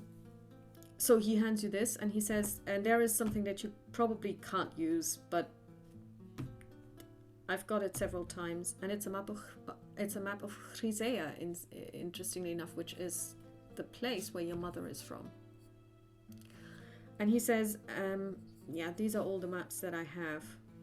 I would love that one. If you want it. Thank Nobody ever goes there, it's too far away. Well, my mother came from there, so it's he looks at you and he says, yes, she did, didn't she? Yes, at least to learn more. So you want to learn more? Well then, stay here. And he goes away and he comes back and he hands you a book. Mm-hmm. And it's actually a handwritten book. Mm-hmm. It's more like a travelogue probably. And he says, this is a book that I've had in my possession for a very long time. I've read it many times. It was written by someone from my order, and this man, he traveled very far. He traveled north, and he traveled west. Sorry, he traveled north, he traveled east, and then south again. And he came to two lands, Rawindra and Kantaipan. Two lands which are so different. And he went there to learn about the gods, their gods, and went there to learn about the demons, their demons. And they say that when he got back, he opened a gate to hell to learn about the demons where they live. I don't want you to open a gate to hell, darling, but if you want to, you can take the book. Are you sure? With the book, it's the same as with the maps. I can't promise that I can return them to you. I have no use for this anymore. I'm almost 80. I'm not going anywhere. Thank you. I will take good care of it. And I promise I'm not opening a gate to hell. I have no wishes to go there. And he smiles at you and he says, that's good to know. Thank you so much for everything you taught me. It will help for my future way. When you were still my pupil, I didn't really think I was teaching you anything. I think I learned more than you probably suspect. Maybe. So you're taking the mantle tonight. I will be at the ceremony. Then I will see you this evening. I will see you then, milady. Thank you. She will put the cloak back up, collect the stuff, and the kind of handmade bag with bones. Well, I mean, Siobhan is helping you. You don't have to try to carry everything. So you can share the load between the two of you. And it's trying to get back to the hall.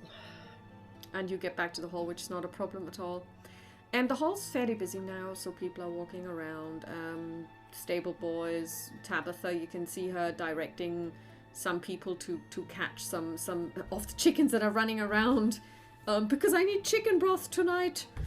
And you can also see two men that are clad in clothes that are definitely not of your clan.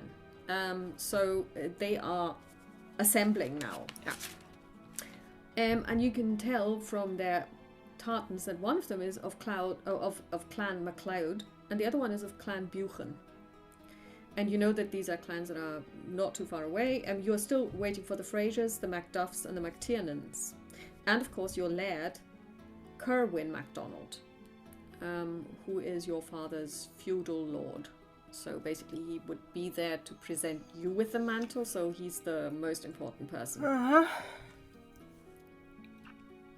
Yay. I will look out for one of the stable boys that... Yeah, Jonathan is there. If Jonathan is there, then I will motion him probably over to He comes, corner. he kneels down. Milady. I have a weird request for you that you need to keep secret. He is flustered. Yes? Could you make sure that this evening Storm and also Sinead's, Sinead, what on earth is wrong with my head? Siobhan's horse is ready for travel? She doesn't have one, milady. Do you want me to get one for her? Yes. One that is good for traveling. A steady one that can keep up with Storm. He looks at Siobhan and he says, Sister, I don't know how to say this, but how are your riding skills?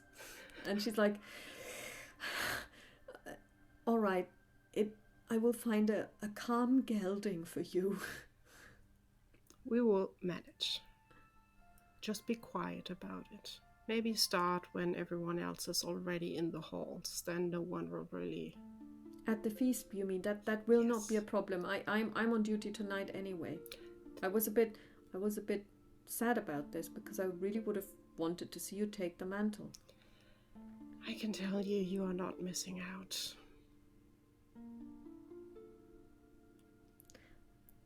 You also know that this may be very well be the only time that he would ever be able to visit to attend such a ceremony, because depending on how long he lives, you know. Yes. Yeah, he's a bit crestfallen that he was made to stay behind, but yeah, he says I will make sure that the horses are ready. Thank you so much. Then I will go inside. Show follows you. Probably first to our rooms.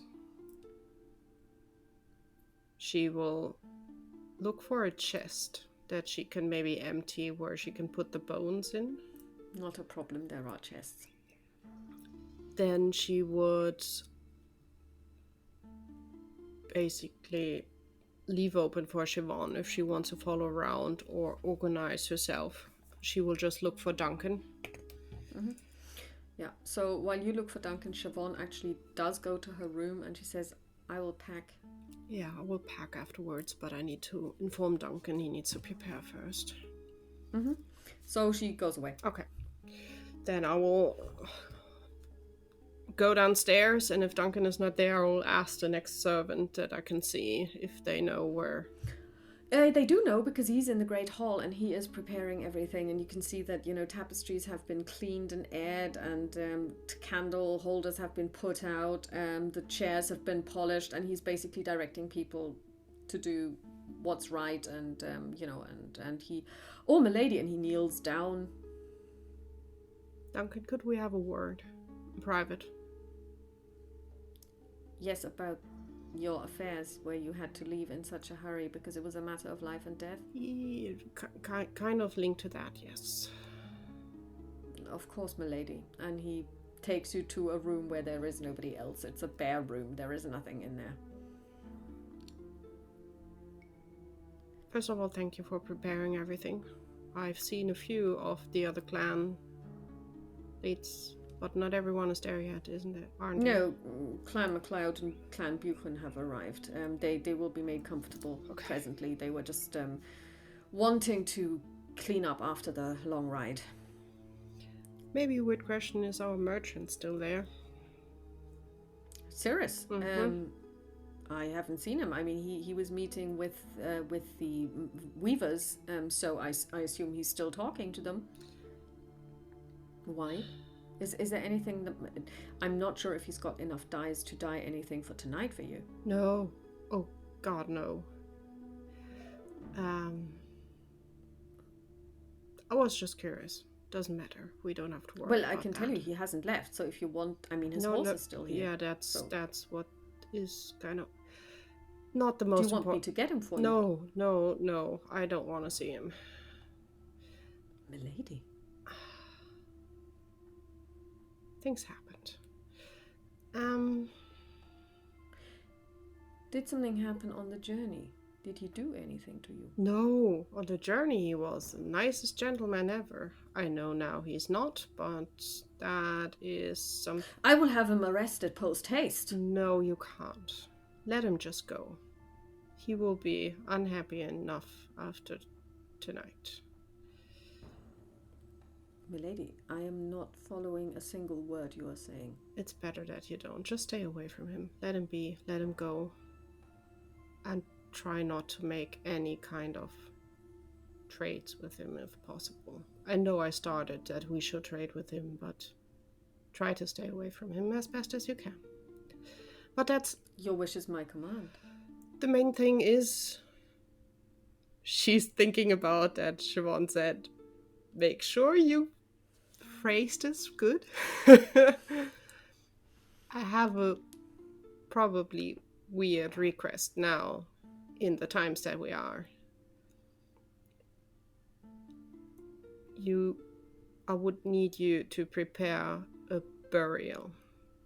A proper clan burial in the crypt. Who has died? For tomorrow. I mean, the crypt is just for leaders of Clan Donald. Yes. I promise I'm not planning to kill myself. It's not for me. It's for someone... Are you afraid that somebody may make an attempt on your life? No. You know that tonight weapons will not be drawn. I know, and I'm not worried about my life. Honestly, that's the only life I'm not worried about at all at the moment. I'm worried about everyone else. Milady, what is going on? Things will change. He blanches. What do you mean, change? What is going on? Well, we have a big happening tonight. Yes, but that is change, but it's also continuity at the same time.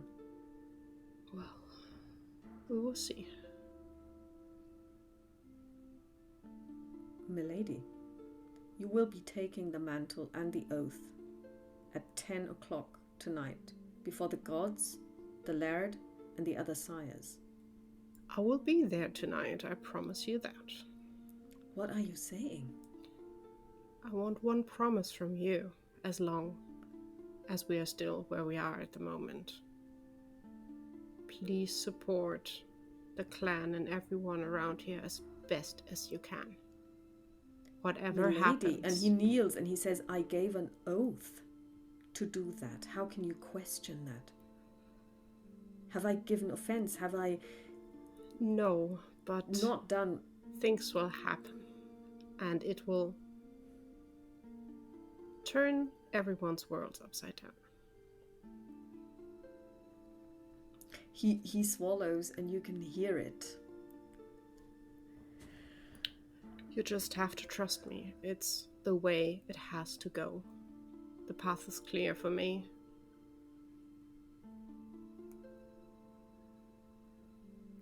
It is not my place normally to question the actions of the laird or the sire, but in your case, in this case, he corrects himself, in this case. I need to know. Is somebody going to attack the hall? No, you don't need defenses. There's no war, hopefully, coming. Not tonight. Oh, one thing more. You know, the old lad, Dad, is now a coal maker outside a bit Yes, in the Kenneth. woods. Kenneth. I invited him for tonight. He's welcome. You invited that oaf? I mean, what? I'm not sure if he will come, but if he shows up, make sure everyone knows he's welcome. He's a guest. My guest. Milady, it shall be done. He was close to father. Very close to father. I did not know. It will be done. And you can see that at this mention of this fact, he does kind of... It will be done. Thank you. Milady, if it's not too much trouble, I believe that the cook would like to discuss the menu with you. Okay. And you can tell that there is kind of like now a distance between you and him. Mm-hmm. Which is fine for her. Thank you so much. And I will see you later. I will see what Tabitha wants from me. He gets up and walks out. She will take a minute and then she will go into the kitchen. Okay. Shall we take a minute actually? And 5 minutes? Yeah, let's make a short bio break. Yeah, okay. So, on the way to the kitchen. So the kitchen is, as we remember, a building next to another building, and you can hear Tabitha talking. The door is open, and she's, like I said, telling people what to do, so that the food tonight is nice. You don't even have to. I mean, the door is open. You can just step inside. I will just step inside. Mm-hmm. Oh, milady, and she kneels down, and all of the kitchen hands milady and kneel down. Please stand up and get back to work. Thank you. It's amazing, this feeling of I just say something and it happens. Oh, that's so screwy. And the little girls, the little kitchen hands, get up and scurry back to work like so many mice. And Tabitha gets up and she says, "Milady, it's good that you're coming. I wanted to discuss the food for tonight. So we will be having boar, and we will be having dark ale, and there will be potatoes." And some cabbage. Sounds pickled perfect. Cabbage. And it will be enough for everyone. We're expecting 30 guests. Everybody else who is in the train of the Laird and the Sires will be, and who is not of standing and will not be joining you in the hall, will be entertained outside. We will be building a fire. And there will be some music, and there will definitely also be dancing. Okay. So, what about the evening entertainment? I assume you will be leading in the sword dance? We will see. She takes a moment. She's fine. Good. She doesn't... It doesn't sink in, so she just... Yeah. What about that priestess? Will she also be attending? Yes. All right, so that's good. So she... Yeah. If you mean Siobhan, yes. Obviously. Well, I trust she doesn't eat that much. It'll be fine. She loves your food. As everyone does here. Me as well. It's the best. Yes. Well, I mean, you do need to eat more. I mean, you're so scrawny. Living up there wasn't good for you. I'm so glad that you're back. I mean, I was telling your father sending you there was a mistake in the first place. So now you're back, everything will be fine. I have a weird little request for you. Anything, milady. Would you be able to pack a traveling package? Just some bread, What for? Someone will leave tonight. And I want them prepared. I mean, nobody has...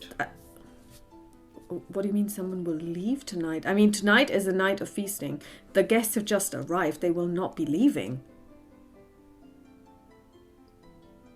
Don't make me steal from your kitchen, please. Make a package ready. And she will hug Tabitha. And then she will turn around and leave. All right.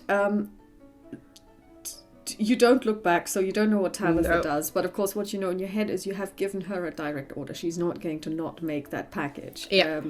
So yeah, you can be sure that food will be put in there.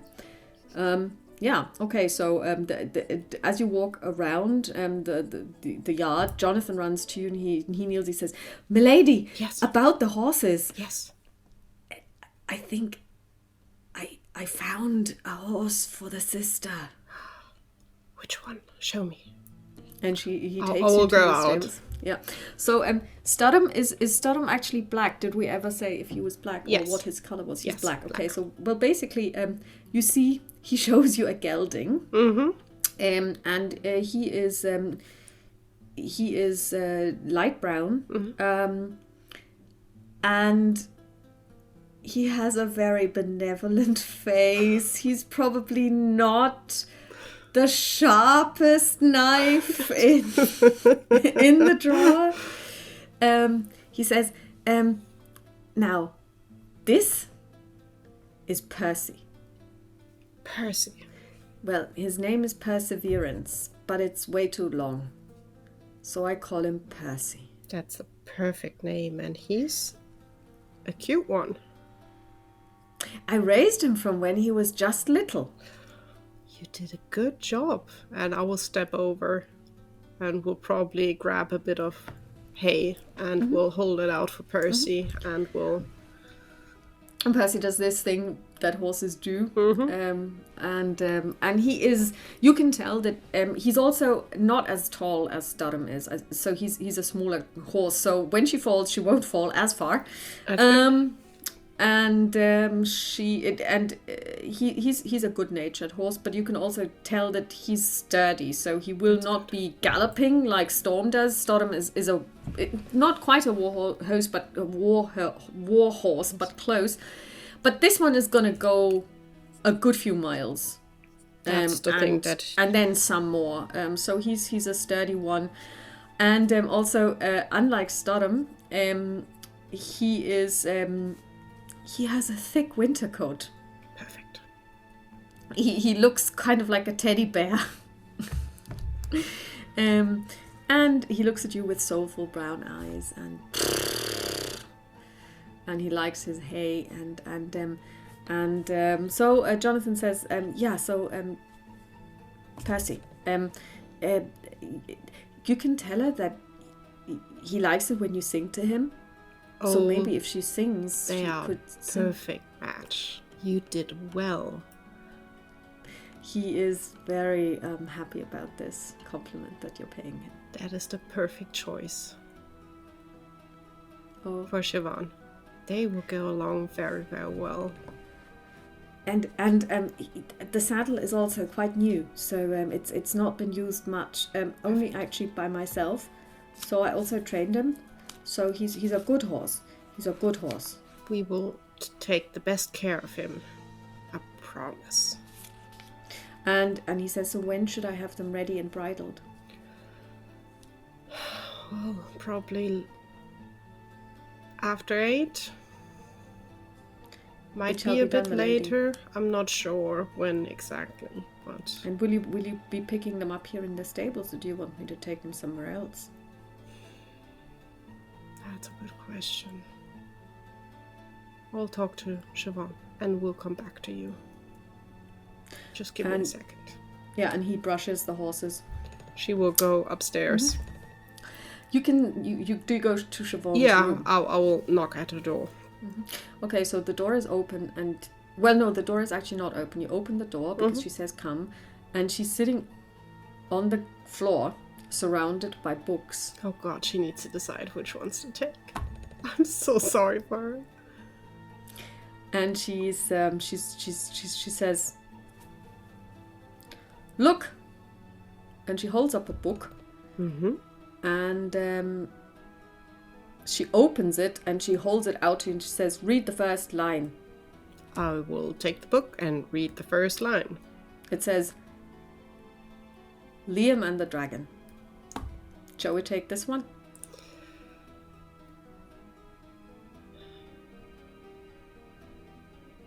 Maybe.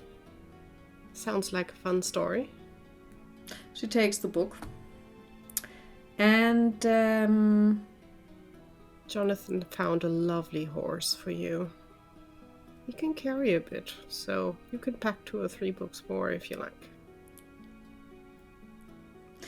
her face lights up, and she is going to, and she basically takes she looks at the books, and you know that what she has been doing for a very long time, ever since you first met her at the lake, is she reads stories to you because your reading is kind of not so good. Well, you can read, but it's a chore for you. You don't necessarily like it that much. No, a letter's fine, but a book is long. Yeah.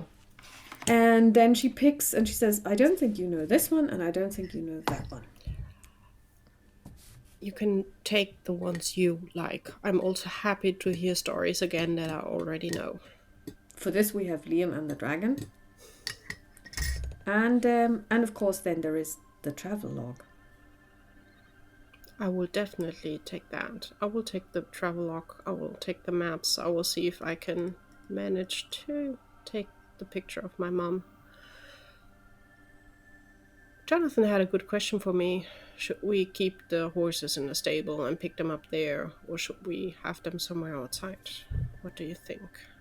I think maybe outside would be better. I'm honestly unsure how they will handle us. Or me. You can leave whenever you like and however you like. Probably. If I think that they will probably be glad to see you going peacefully. I think so. And I highly doubt they would stop me from taking my horse. You brought him with you. He's yours. Okay. We will start. You own him. We will go. Honestly, I will go proud and high-raised because that what I did was the right thing to do. So we will have them at the stables where they are cozy and warm. We will get a travel food package. How did you manage that? Well, I'm the master of the clan, at least at the moment, so I gave an order that I needed a travel package ready for tonight. And what did Duncan say? Duncan is worried and weirded out. Duncan doesn't know about the travel package. Tabitha knows. What did you tell Duncan? That he should prepare a funeral tomorrow in the crypt for a clan chief, and I promised him that it was not for me. He was worried about, does that mean that an attack is coming and that they should prepare? I said tonight no one will attack anyone. And I made him promise that he will support whatever is happening, the people here, and do as well as he always does. You did well. He suspects obviously something. He's not stupid, but that's the best I could do. Well, I mean, it is very difficult to not say what you need to tell him for him to not go completely crazy. But at the same time, given the circumstances, you did well. Oh, let's see. Then I will tell Jonathan to keep the horses in the stable ready. You will like Percy. Your horse. His name's Percy? Percival. No, Perseverance. But Percy. Well, that's a good name. It is a sturdy little one. A cute one. He likes singing. Oh. Now, That's really lucky, isn't it? I think it will be a good match for us. Because it's better if we have 2 horses, we can carry more. If we just take Storm, we basically can't take much. I think this way is the best, because we can't take a cart. That would be... No, not where we're going. No, Not in the too Highlands. hindering. I think with 2 horses we are good at foot. And Percy is a sturdy one. He will not freeze outside. He will be completely fine. Jonathan trained him himself. Well, it looks like this is finally looking up. It definitely does.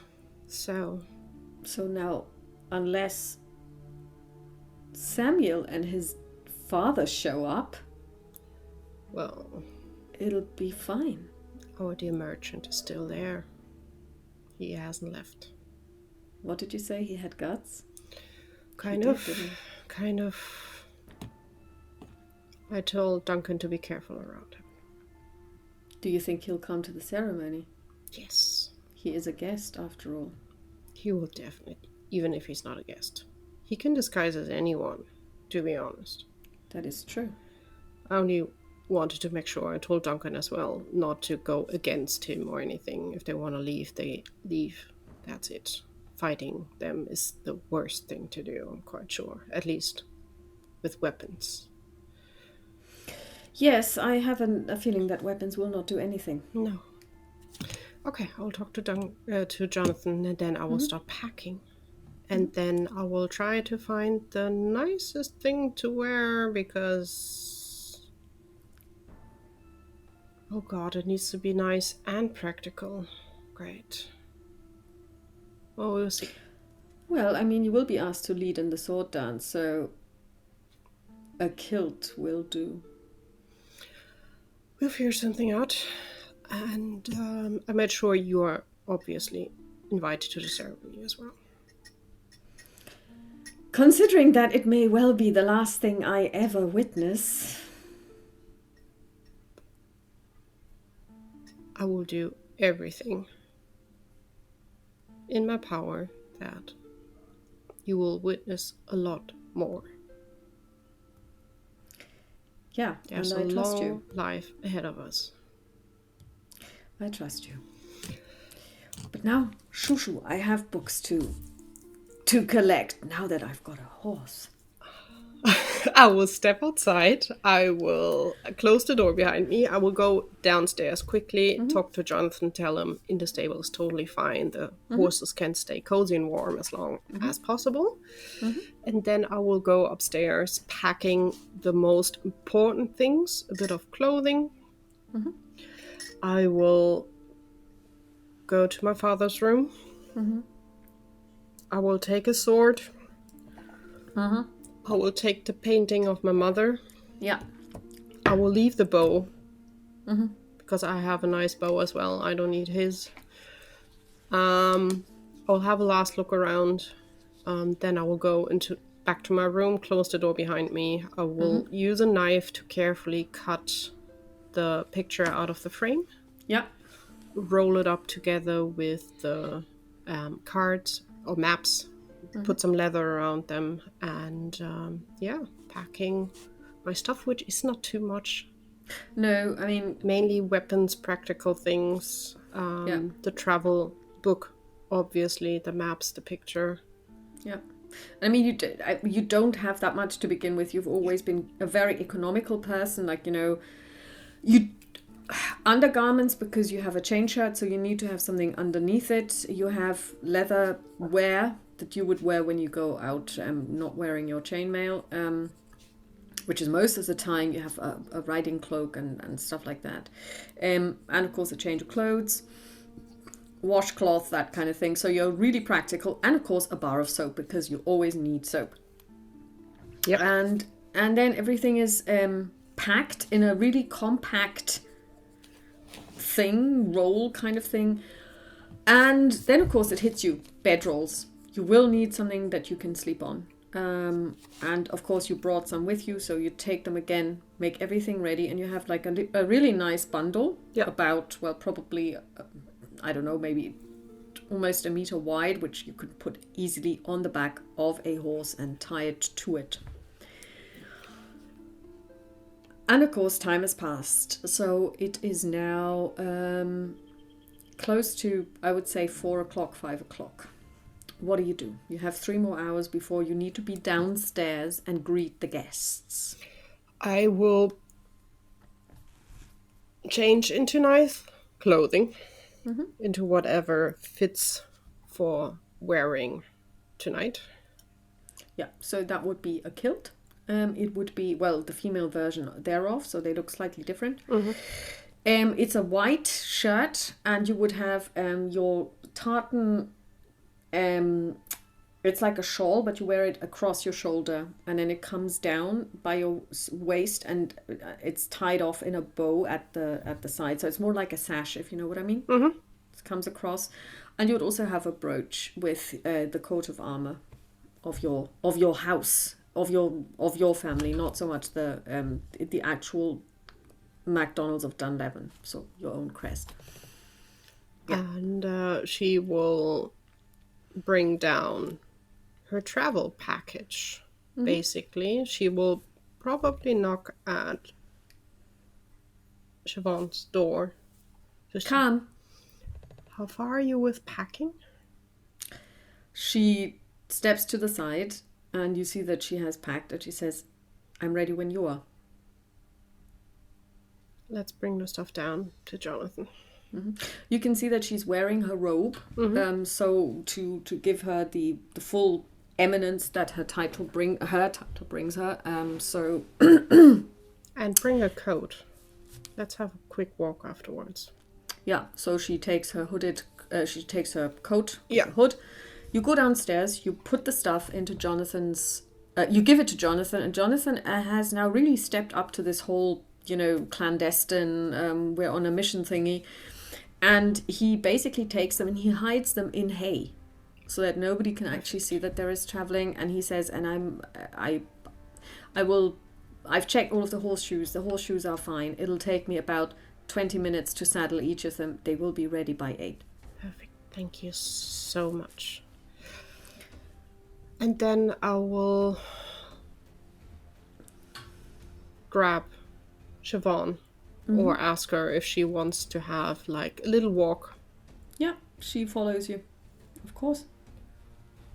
She will lead the way probably around just the usual places that she knows well from growing up. It's a bit like a goodbye tour for herself. Also probably making the appearance to the people, but still not hiding, just so walking. you have your hood down. Yeah, just walking, just having People a look do around. greet you. People kneel, of course, and yeah, they are happy. Like the last time they saw you out and about, that their Cyrus is there and the plan will continue, and all of that. And after probably a good hour walk, she would circle back. Yeah, and you come back, and then she will probably just sit and wait for her to be called. Because she's really unsure at the moment what to do. She would just wait for... Well, I mean, the thing is, you have never actually taken part in any of those ceremonies. No. So it does happen like you expect it to happen. At some point, there's a knock on your door. So Siobhan is now staying with you. She's just not leaving your side. She's in your room with you. Come in. Milady, it is time. Everybody is assembled. And I will let you... you wanted me to let you know what happened to Kenneth. Kenneth has shown up. A relieved smile on her face. I guess Duncan is the one, right, in the door? Yeah, sorry. Sorry. From the voice, I was like, okay, that sounds like Duncan. It's Duncan, yeah. Okay, then let's do this. She will grab the chest. Milady.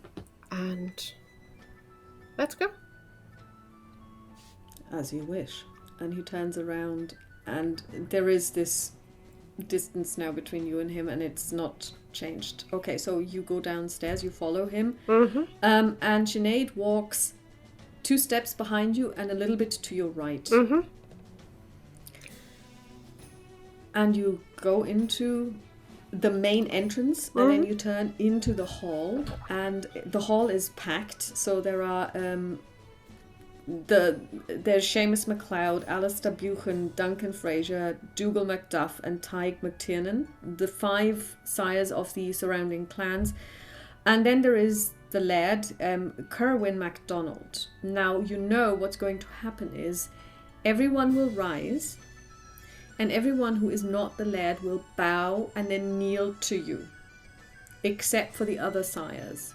Which makes sense, because they're on the same level. So exactly this happens, and they kneel, and you hear a milady, and Duncan announces you as Aisling Ní Róil, Cyrus of Clondonald of Dunlevin. And there is cheering, and people are clapping, and people are happy. Then then somebody comes, a footman, and he hands you a cup. Now the problem is you're holding the chest. What do you do? He's trying to hand you a cup. It's quite a big one too. The question is, have I already gone? I'm not sure how. Do I have to walk through them basically to place I have to be? Them. Yeah, I so basically they're standing. Yeah. Two. Interestingly enough, where you would normally sit at the head of the table, okay, is sitting now Kerwin MacDonald. Makes you sense. have been given a chair to his right, but he is now the highest ranking person in the room at the moment. She will ignore the cup until she's at her place where she can put down. The footman is kind of like, and so he walks by your side with the cup and kind of like, milady. I'm sorry, I have to carry this first. Milady, let me. And he snaps his fingers, and somebody else is coming and basically trying to take the chest from you.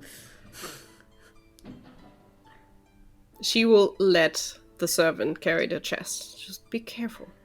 And he, of course, milady, and then he hands you the cup. I will take the cup. Okay, so you have the cup in both hands because it's really a big one. And you walk to your seat. And now what you need to do is you need to offer it to the laird. I will do so. Okay, so the last thing is to... I will anger them enough. I will and he drinks from it. And then he expects you to drink. I will carefully set it down on the table. The cup or the chest? The cup. The chest, okay. I hope, I told the servant to put it on my chair, basically. So it's there. Okay, so basically he drinks from it and he hands it to you. He expects you to drink it, you take it, but you don't drink, you put it on the... I will hesitate, but I will put it down. All right, he looks at you. I will straighten myself up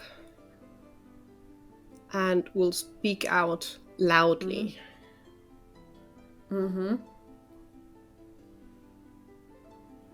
I know this will be completely different as anyone planned it to be tonight.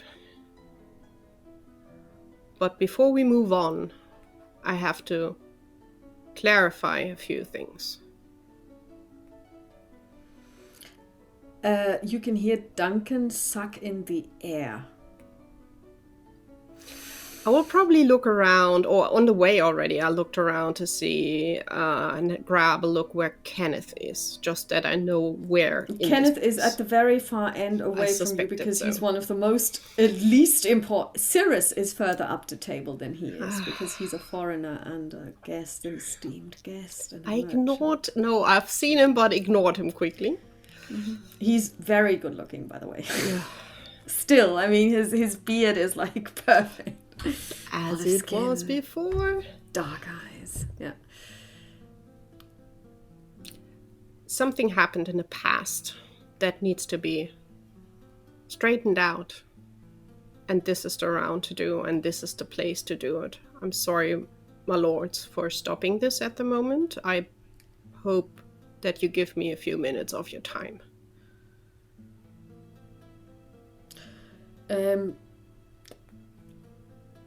Kerwin pulls up his eyebrows. They vanish in his hairline. And then he looks at Duncan, and Duncan kind of like does this. And then Kerwin sits down, and everyone else does too. Perfect. The only person standing is you, Siobhan, who's standing next to you, and Duncan. She will give a nod. My father got this land, his title, from an old friend, his best friend. She will put the hand on the chest. Mm-hmm. What he never told anyone was that he killed his best friend to get everything he has. Rory Ranald was never lost. Well, kind of lost. He was killed and buried here, and his people were wrongly sent away. I learned that just now, after my father passed. But with this in the background, knowing that he did something horrible because it was not a fair fight. He was driven by insanity, I would say. He would not. By being jealous, being angry, wanting things for him. I can't step into those footsteps. It would be wrong. Everything here is not mine to take. My father should have been honest and not taken it, or at least given it back. I can't take his place because it's not mine to take. It's for the Ranald family to take their place again, as it should have been over the last years. And Rory, patting on the box again, probably opening it now and pulling out the head.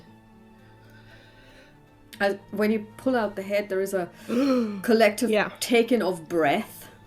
He needs a proper burial in the crypt where he belongs, because he was clan leader and he should have been together with my mother. There is one of Clan Ranald. I only want to say Ranald here. Now everybody's kind of looking at each other because everyone knows that everyone of Clan Ranald was dispossessed and driven out. I found a worthy member that was part of the Ranald.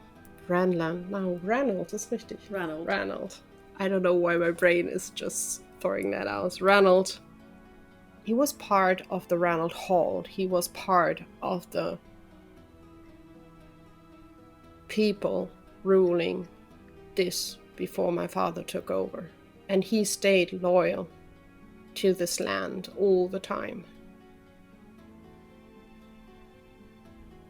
Not unknown by my father.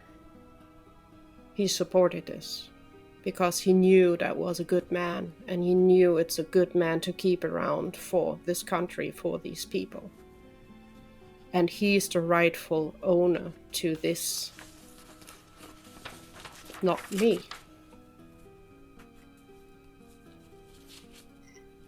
My father was driven by evil to do so. He was definitely pushed into the wrong direction, but it was his decision to go this way. And my decision now is to follow in the footsteps of my mother and rejecting this. My family should never have been clan lead. And I will not take the seat. I will make place for the Ranald family to take over what belongs to them, hoping that they will take good care of the land, of the people, and work closely with all of you as they have in the past.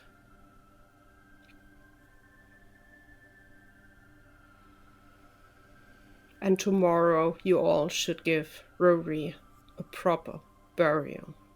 I will carefully place the head back in the chest and close it again.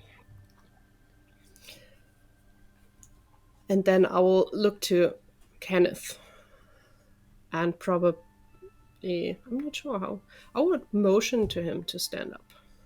Not sure if he will do, but I will motion to him. He does stand up.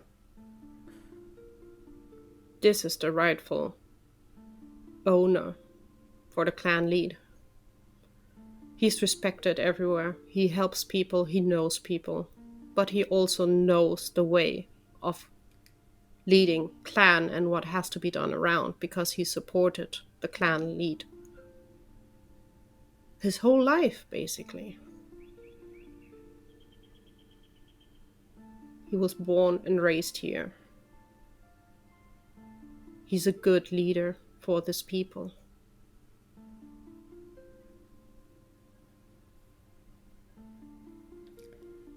Will you please accept him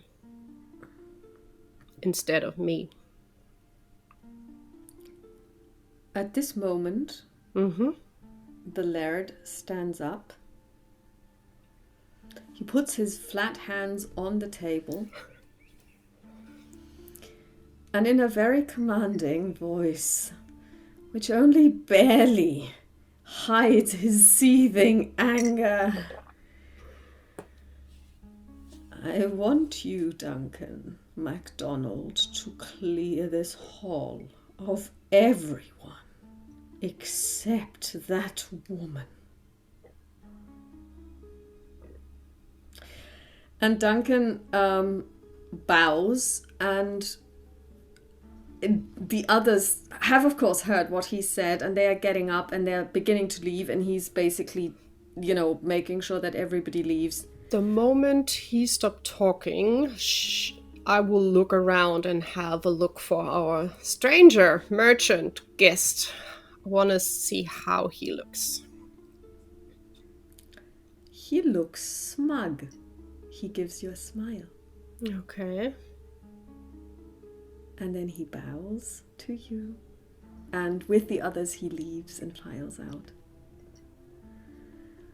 And then Duncan is the only one who is still there. And the laird faces him and he says, "Leave us." Is he saying that to me or to Duncan? No, he's saying it to Duncan. Okay. Then he turns to you. Oh boy. What have you done?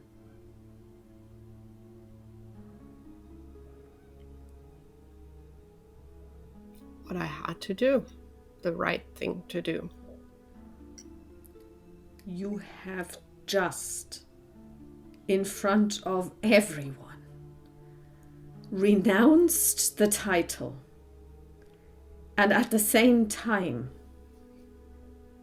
besmirched your father's memory, your name, my name, the name that you have through your father, through his line from my ancestors. Yes. But honestly, my father did the work. I just told the truth. He is the traitor in this row. Your father is dead. Yeah, and he was not brave enough to come clear before he died. Do you know what you've just done? This will no longer be land of MacDonald. This will no longer be mine. It will no longer be ours. Well, and you. I will have to leave. I know that. Leave. Leave. Yes, amongst other things, leave. The only thing that's important is that the people are taken care of. Oh, the people. Yes, because that's what it should be about. He leans forward, so basically I'm the not table moving an inch. the table is not really between you because you are sitting kind of like on at a 90-degree angle, and he leans forward, and it's never about the people. It is about the clan, and it is about power, and it is about the land. Your father didn't tell you. Your father, I don't know how he thought you could take over from him. You know nothing. She will take a moment. She just wants to make... She's a bit paranoid. She wants to make sure that the one standing next to her is really the one standing next to her and not our dear dad. Yeah. No. Yeah. He is seething with rage. You can see that he is shaking.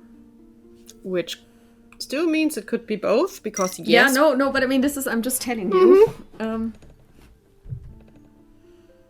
My father told me a lot about leading people, also about the clan, about being proud, about honor, which is weird enough that he was talking about honor to me because he has none. Your father went to war with me more than once. I can assure you he has more honor than you will ever have. Would you murder your best friend from behind, cold-blooded, to get his wife? And to get his land? It would have been honorable to openly fight him. Yes, he did not. He was a coward. You cannot prove that. I can. How? My father was the one telling everyone that Rory went missing. We have the body here and his knife next to the body. He beheaded him. And we know for sure that he had a little help from someone that we should not talk about because it's not a godly support. What are you saying? He made a pact with a demon. And this has to stop. Everything is cursed. He did not. He would never. How dare you? You don't know my father very well, do you? He did. That's why my mother stopped it for herself. She learned what he did and she couldn't live with it. Rory is the honorable leader of this area. I'm sorry to say, but this is wrong that my father took over. It's not honorable. You did a lot of honorable stuff. You did not know this, but my father knew, and he was a coward. He hid it. You could have just kept quiet. I'm my mother's daughter. I'm not keeping quiet on this insanity. I'm a honorable, proud person. Making a pact with the demon, killing friends secretly. That's not the way to go, and that's not the way I want to live. And I honestly hope that everyone that was in this hall doesn't want to live that way, because it's not honorable and it's not a good way to go. If you lead for the people or for the power, I honestly don't care. This ends now. And he shouts, Duncan! And the door opens immediately. Duncan was hanging about, as it were. Duncan, before you step in, you have two choices. You can leave Kenneth the place and we have peace, or you will have open war over this land. And this will be a new trick shot. Who will get the lands? Cooperate with Kenneth and you will have a good partner by your side. Duncan. A strong partner. She will keep her hand horse ready on the chest. I'm leaving, but before I leave, bring in all the sires. and bring in every single man, woman, and child of this land that you can find in the courtyard now. And then he turns to you and he says, if this is what you want, you can have it.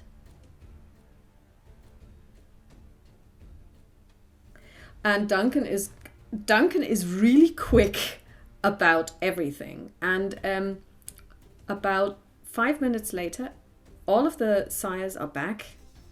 Their retinue is here. And the kitchen hands, Tabitha. And he hasn't sat down at all. And he basically says, quiet.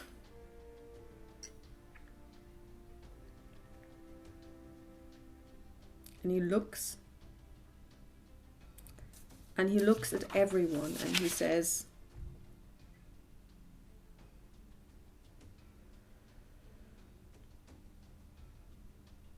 considering everything that has transpired tonight in this hall,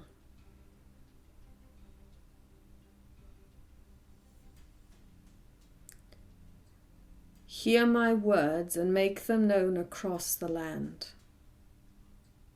Her dishonorable behavior, her besmirching of her father's name, leaves me no other choice. Aisling, you are no longer of Clan Donald. You are no longer a daughter of this clan. You will not take recourse to our resources. You will not farm our land, nor will you hold any titles. We will not accept your affiliation. You will no longer be a daughter of mine. From here on out, you will be known as a daughter of Alba only. Leave now and never, ever come back. Duncan, and he turns to Duncan, and Duncan comes and he says,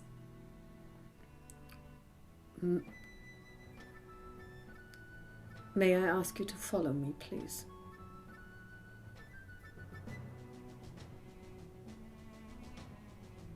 Well, who is he talking to? That Duncan follows him?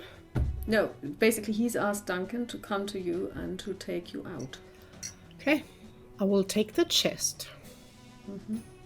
I will give it to Duncan. I will hand it out to Duncan. He takes it. Make sure he's buried properly, please. He deserves it. He did nothing wrong.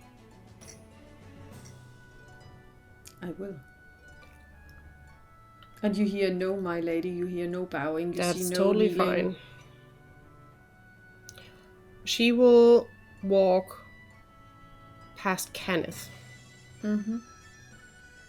Even if it's not the direct way. And she will stop in front of him and she will loudly for everyone to hear, I am sorry what my father did to your clan and your people. He did not deserve this, and Rory for sure did not deserve what he got. I'm really sorry. And I will turn around and step outside. I'm not looking for Siobhan, because I'm quite sure she will figure out her way on her own. She's not, I mean, even if you were looking, she's not there. Either she's not there or she will come a bit later. And I guess Duncan is still following me even when I step outside. And he is making sure that you are going straight towards the entrance door. I will just grab my horse and leave. Well, I mean, you have to leave the hall yeah, first. Yeah, so I leave the hall, okay. but on the way, I will say to Duncan, also loud and clear, I will just grab my horse, because that's mine to have, and then I'm off and you will never see me again. Please take care of everyone, as I said, because they are good people, and the people matter. You don't have to answer. And he doesn't. So you go to the stables and Siobhan is actually in there. Okay. And she hands you the reins to start them, and she's holding already Percy's reins. And it seems like they have made... they've struck up an acquaintance. And she says, so we're leaving. Well, you still have a chance to stay, but I will leave, and I would love to have you by my side, as I said. So the two of you leave. The door is, the big gates are swung open for you, and you lead your horses through. You get on the horse. And now you have two options. You can either go back north, where you came from, or you can go south. Which direction do you take? She will go back north. Okay. So you... As we planned, go home first. So you travel north. Yes. And this being Alba, of course, it starts to rain. It's bucketing down. But with looking at the clock, she will carefully have an eye on if this worked and if Siobhan is safe. Nothing is happening, but it's also not quite 10 yet. So you keep on the horses and you travel north, and it does become 10 o'clock. It becomes 11. Siobhan says, looks like I'm still not going to hell. I hope it stays like that. And at this stage, you are totally soaked. It is miserable. Everything is wet. Everything is wet. And you look, and it's also freezing. And she says, we will need to find some shelter at some point. We can't keep going through the night like this. No. We're going to catch our deaths. Yes, but let's see where we can find shelter, because no one officially is allowed to give us shelter, or at least not me. Let's see if we can find an empty shed or find some big trees where we can camp under. You do actually find a shed. Like a lean-to, like you spent the last night in. At least it's dry. It's dry. And so Siobhan... and you look after the horses because they need to be dried down. And then Siobhan... you both are completely soaked. So Siobhan takes off her clothes and she changes. And obviously you have to do the same because otherwise you will... Yeah. And then she says... I'm switching to travel clothes anyhow. Yeah. The pretty ones are not needed anymore. What's that? What's what? You've got your back towards her and she says, there. Well, it's not helping, is it? No. And she says, don't move. And she lightly puts her hand between your shoulder blades and she says, that. And it's not helping. What? And you can feel that suddenly there is a very sharp pain where her hand is between your shoulder blades. And she says, ouch, what are you doing? I'm not doing anything. And she says, it looks like somebody branded you. What on earth? She kneels down, and there is dirt on the ground, obviously, and she says, you've got something on your back. It's like it's like a sign or something. I don't know. I've never seen anything like this before. And she draws something in the dirt. This. What is it? I have no idea. I have also no memory of being branded. Well, you would remember this because it's as big as my hand. I don't. I promise. I have no idea. I believe you. I believe you. The question is, since when do I have this? I have no idea, but I have never seen it before. Well, I obviously haven't seen it either, because that would be crazy enough if I could...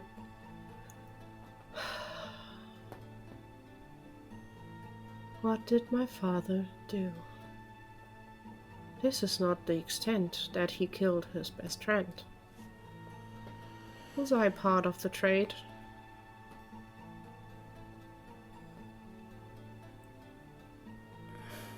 We need to find out what that symbol is standing for. Yes. And I'm tempted to find someone who can maybe give me an additional brand and see if we can destroy the sign. Do you know how painful it is to be branded? No, but I will probably learn it in the close future.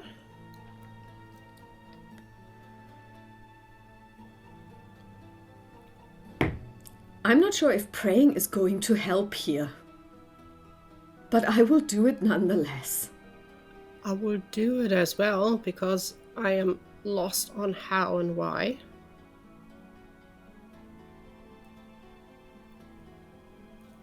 But it feels a bit like you were not wrong.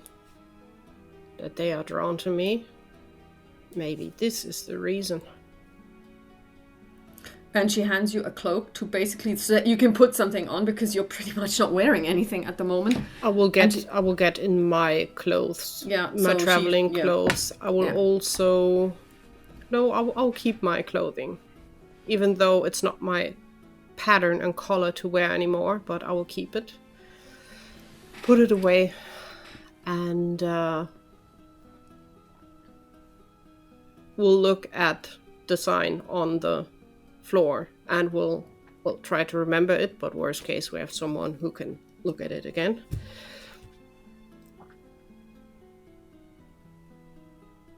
You still have the chance to step out of this insanity when you want. You know that. I'm glad to have you by my side, but I have no idea where this will lead us to. Then maybe having a priestess by your side isn't the worst. Maybe there was a reason.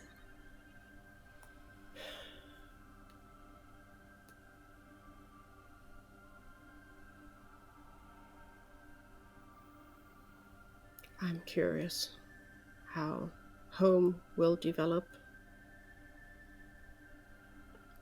I'm worried I brought war about people. It's a good land.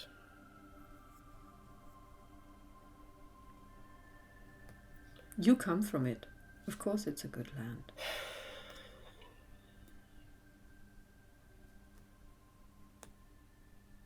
Well. And tonight, I will watch and you will sleep. And there is no discussion. Deal, although I'm not sure if you can't sleep as well. I highly doubt someone will attack us. The wolves will stay away from the fire. Yes, we shall see. And she starts building a fire, and there is no discussion. She's now got her serious honestly, face on. I'm quite sure Aisling needs sleep now that everything sinks in, and after everything that happened, and she had a night where she didn't sleep at all. I'm quite sure she's exhausted. Yeah, you are. You actually are, because you didn't sleep last night at all. No, didn't at all. And after everything, she will help collect some snow and collect more wood and to prepare everything. But she will, after some food, will go sleeping without discussion. Yeah, and you kind of drift off to sleep, and you can hear Siobhan singing a song of home and of the high mountains and how you will go back there, and in your dream you see Sirius's face. Right. And he says, "Until next time, Aisling. Until next time." If she can, she will at least try to answer, "Go away, bastard." And he gives you a really pleasant smile. And he does leave your dreams. For now. And that is the end of the story of the daughter of Alba. Well, it sounds more like the beginning of a big story. Well, that's why it's called Daughter of Alba, because I knew that this was what was going to happen. This was the end point. I had this phrase, and I needed you to get there. And and I mean, it can be whatever you want it to be, what we want it to be. But I would like to thank you. Thank you for leading this, and thank you for at least giving me a dive into the Midgard world, which is really fun. Well, it's going to stay the world because the system simply, for what we are doing, you and I are doing, the system simply doesn't work. No, it doesn't. We can't just whip out miniatures or Roll20 and start moving stuff around. It just wouldn't work in the way we play. But that doesn't matter because we can. But you do, you do get experience points, 325. And so does Siobhan. So the characters will be able to do stuff with that. So I'm just going to note this down. Yeah, I will do as well. And we're not going to call this Midgard anymore. It will be the Daughter of Alba from here on out. Although we will base it on the system because all of the stuff is in there. Yeah, we'll figure something out. Yeah, we would like to thank you for watching. We know that this actually attracted a lot of views. And it's one of our most popular uploads for some reason. Oh, well, for very good reason, obviously. Let us know how you like the first part of the adventure. And we are happy about guesses on what on earth the sign is about. And we wish you a pleasant evening and have a great time and stay safe. Bye. Bye. O hi mina morviena, o hi mina korviena, o hi mina karachen, hi mina skaren fojo. Hi mi gondalan taches an trukuk mi, kerer oram feilches a chanen a hukas mi, jev mi an eigus gran rukim, nach rech ging tunich in or. O hi mina morviena, o hi mina korviena, o hi mina karachen, hi mina skaren foicho.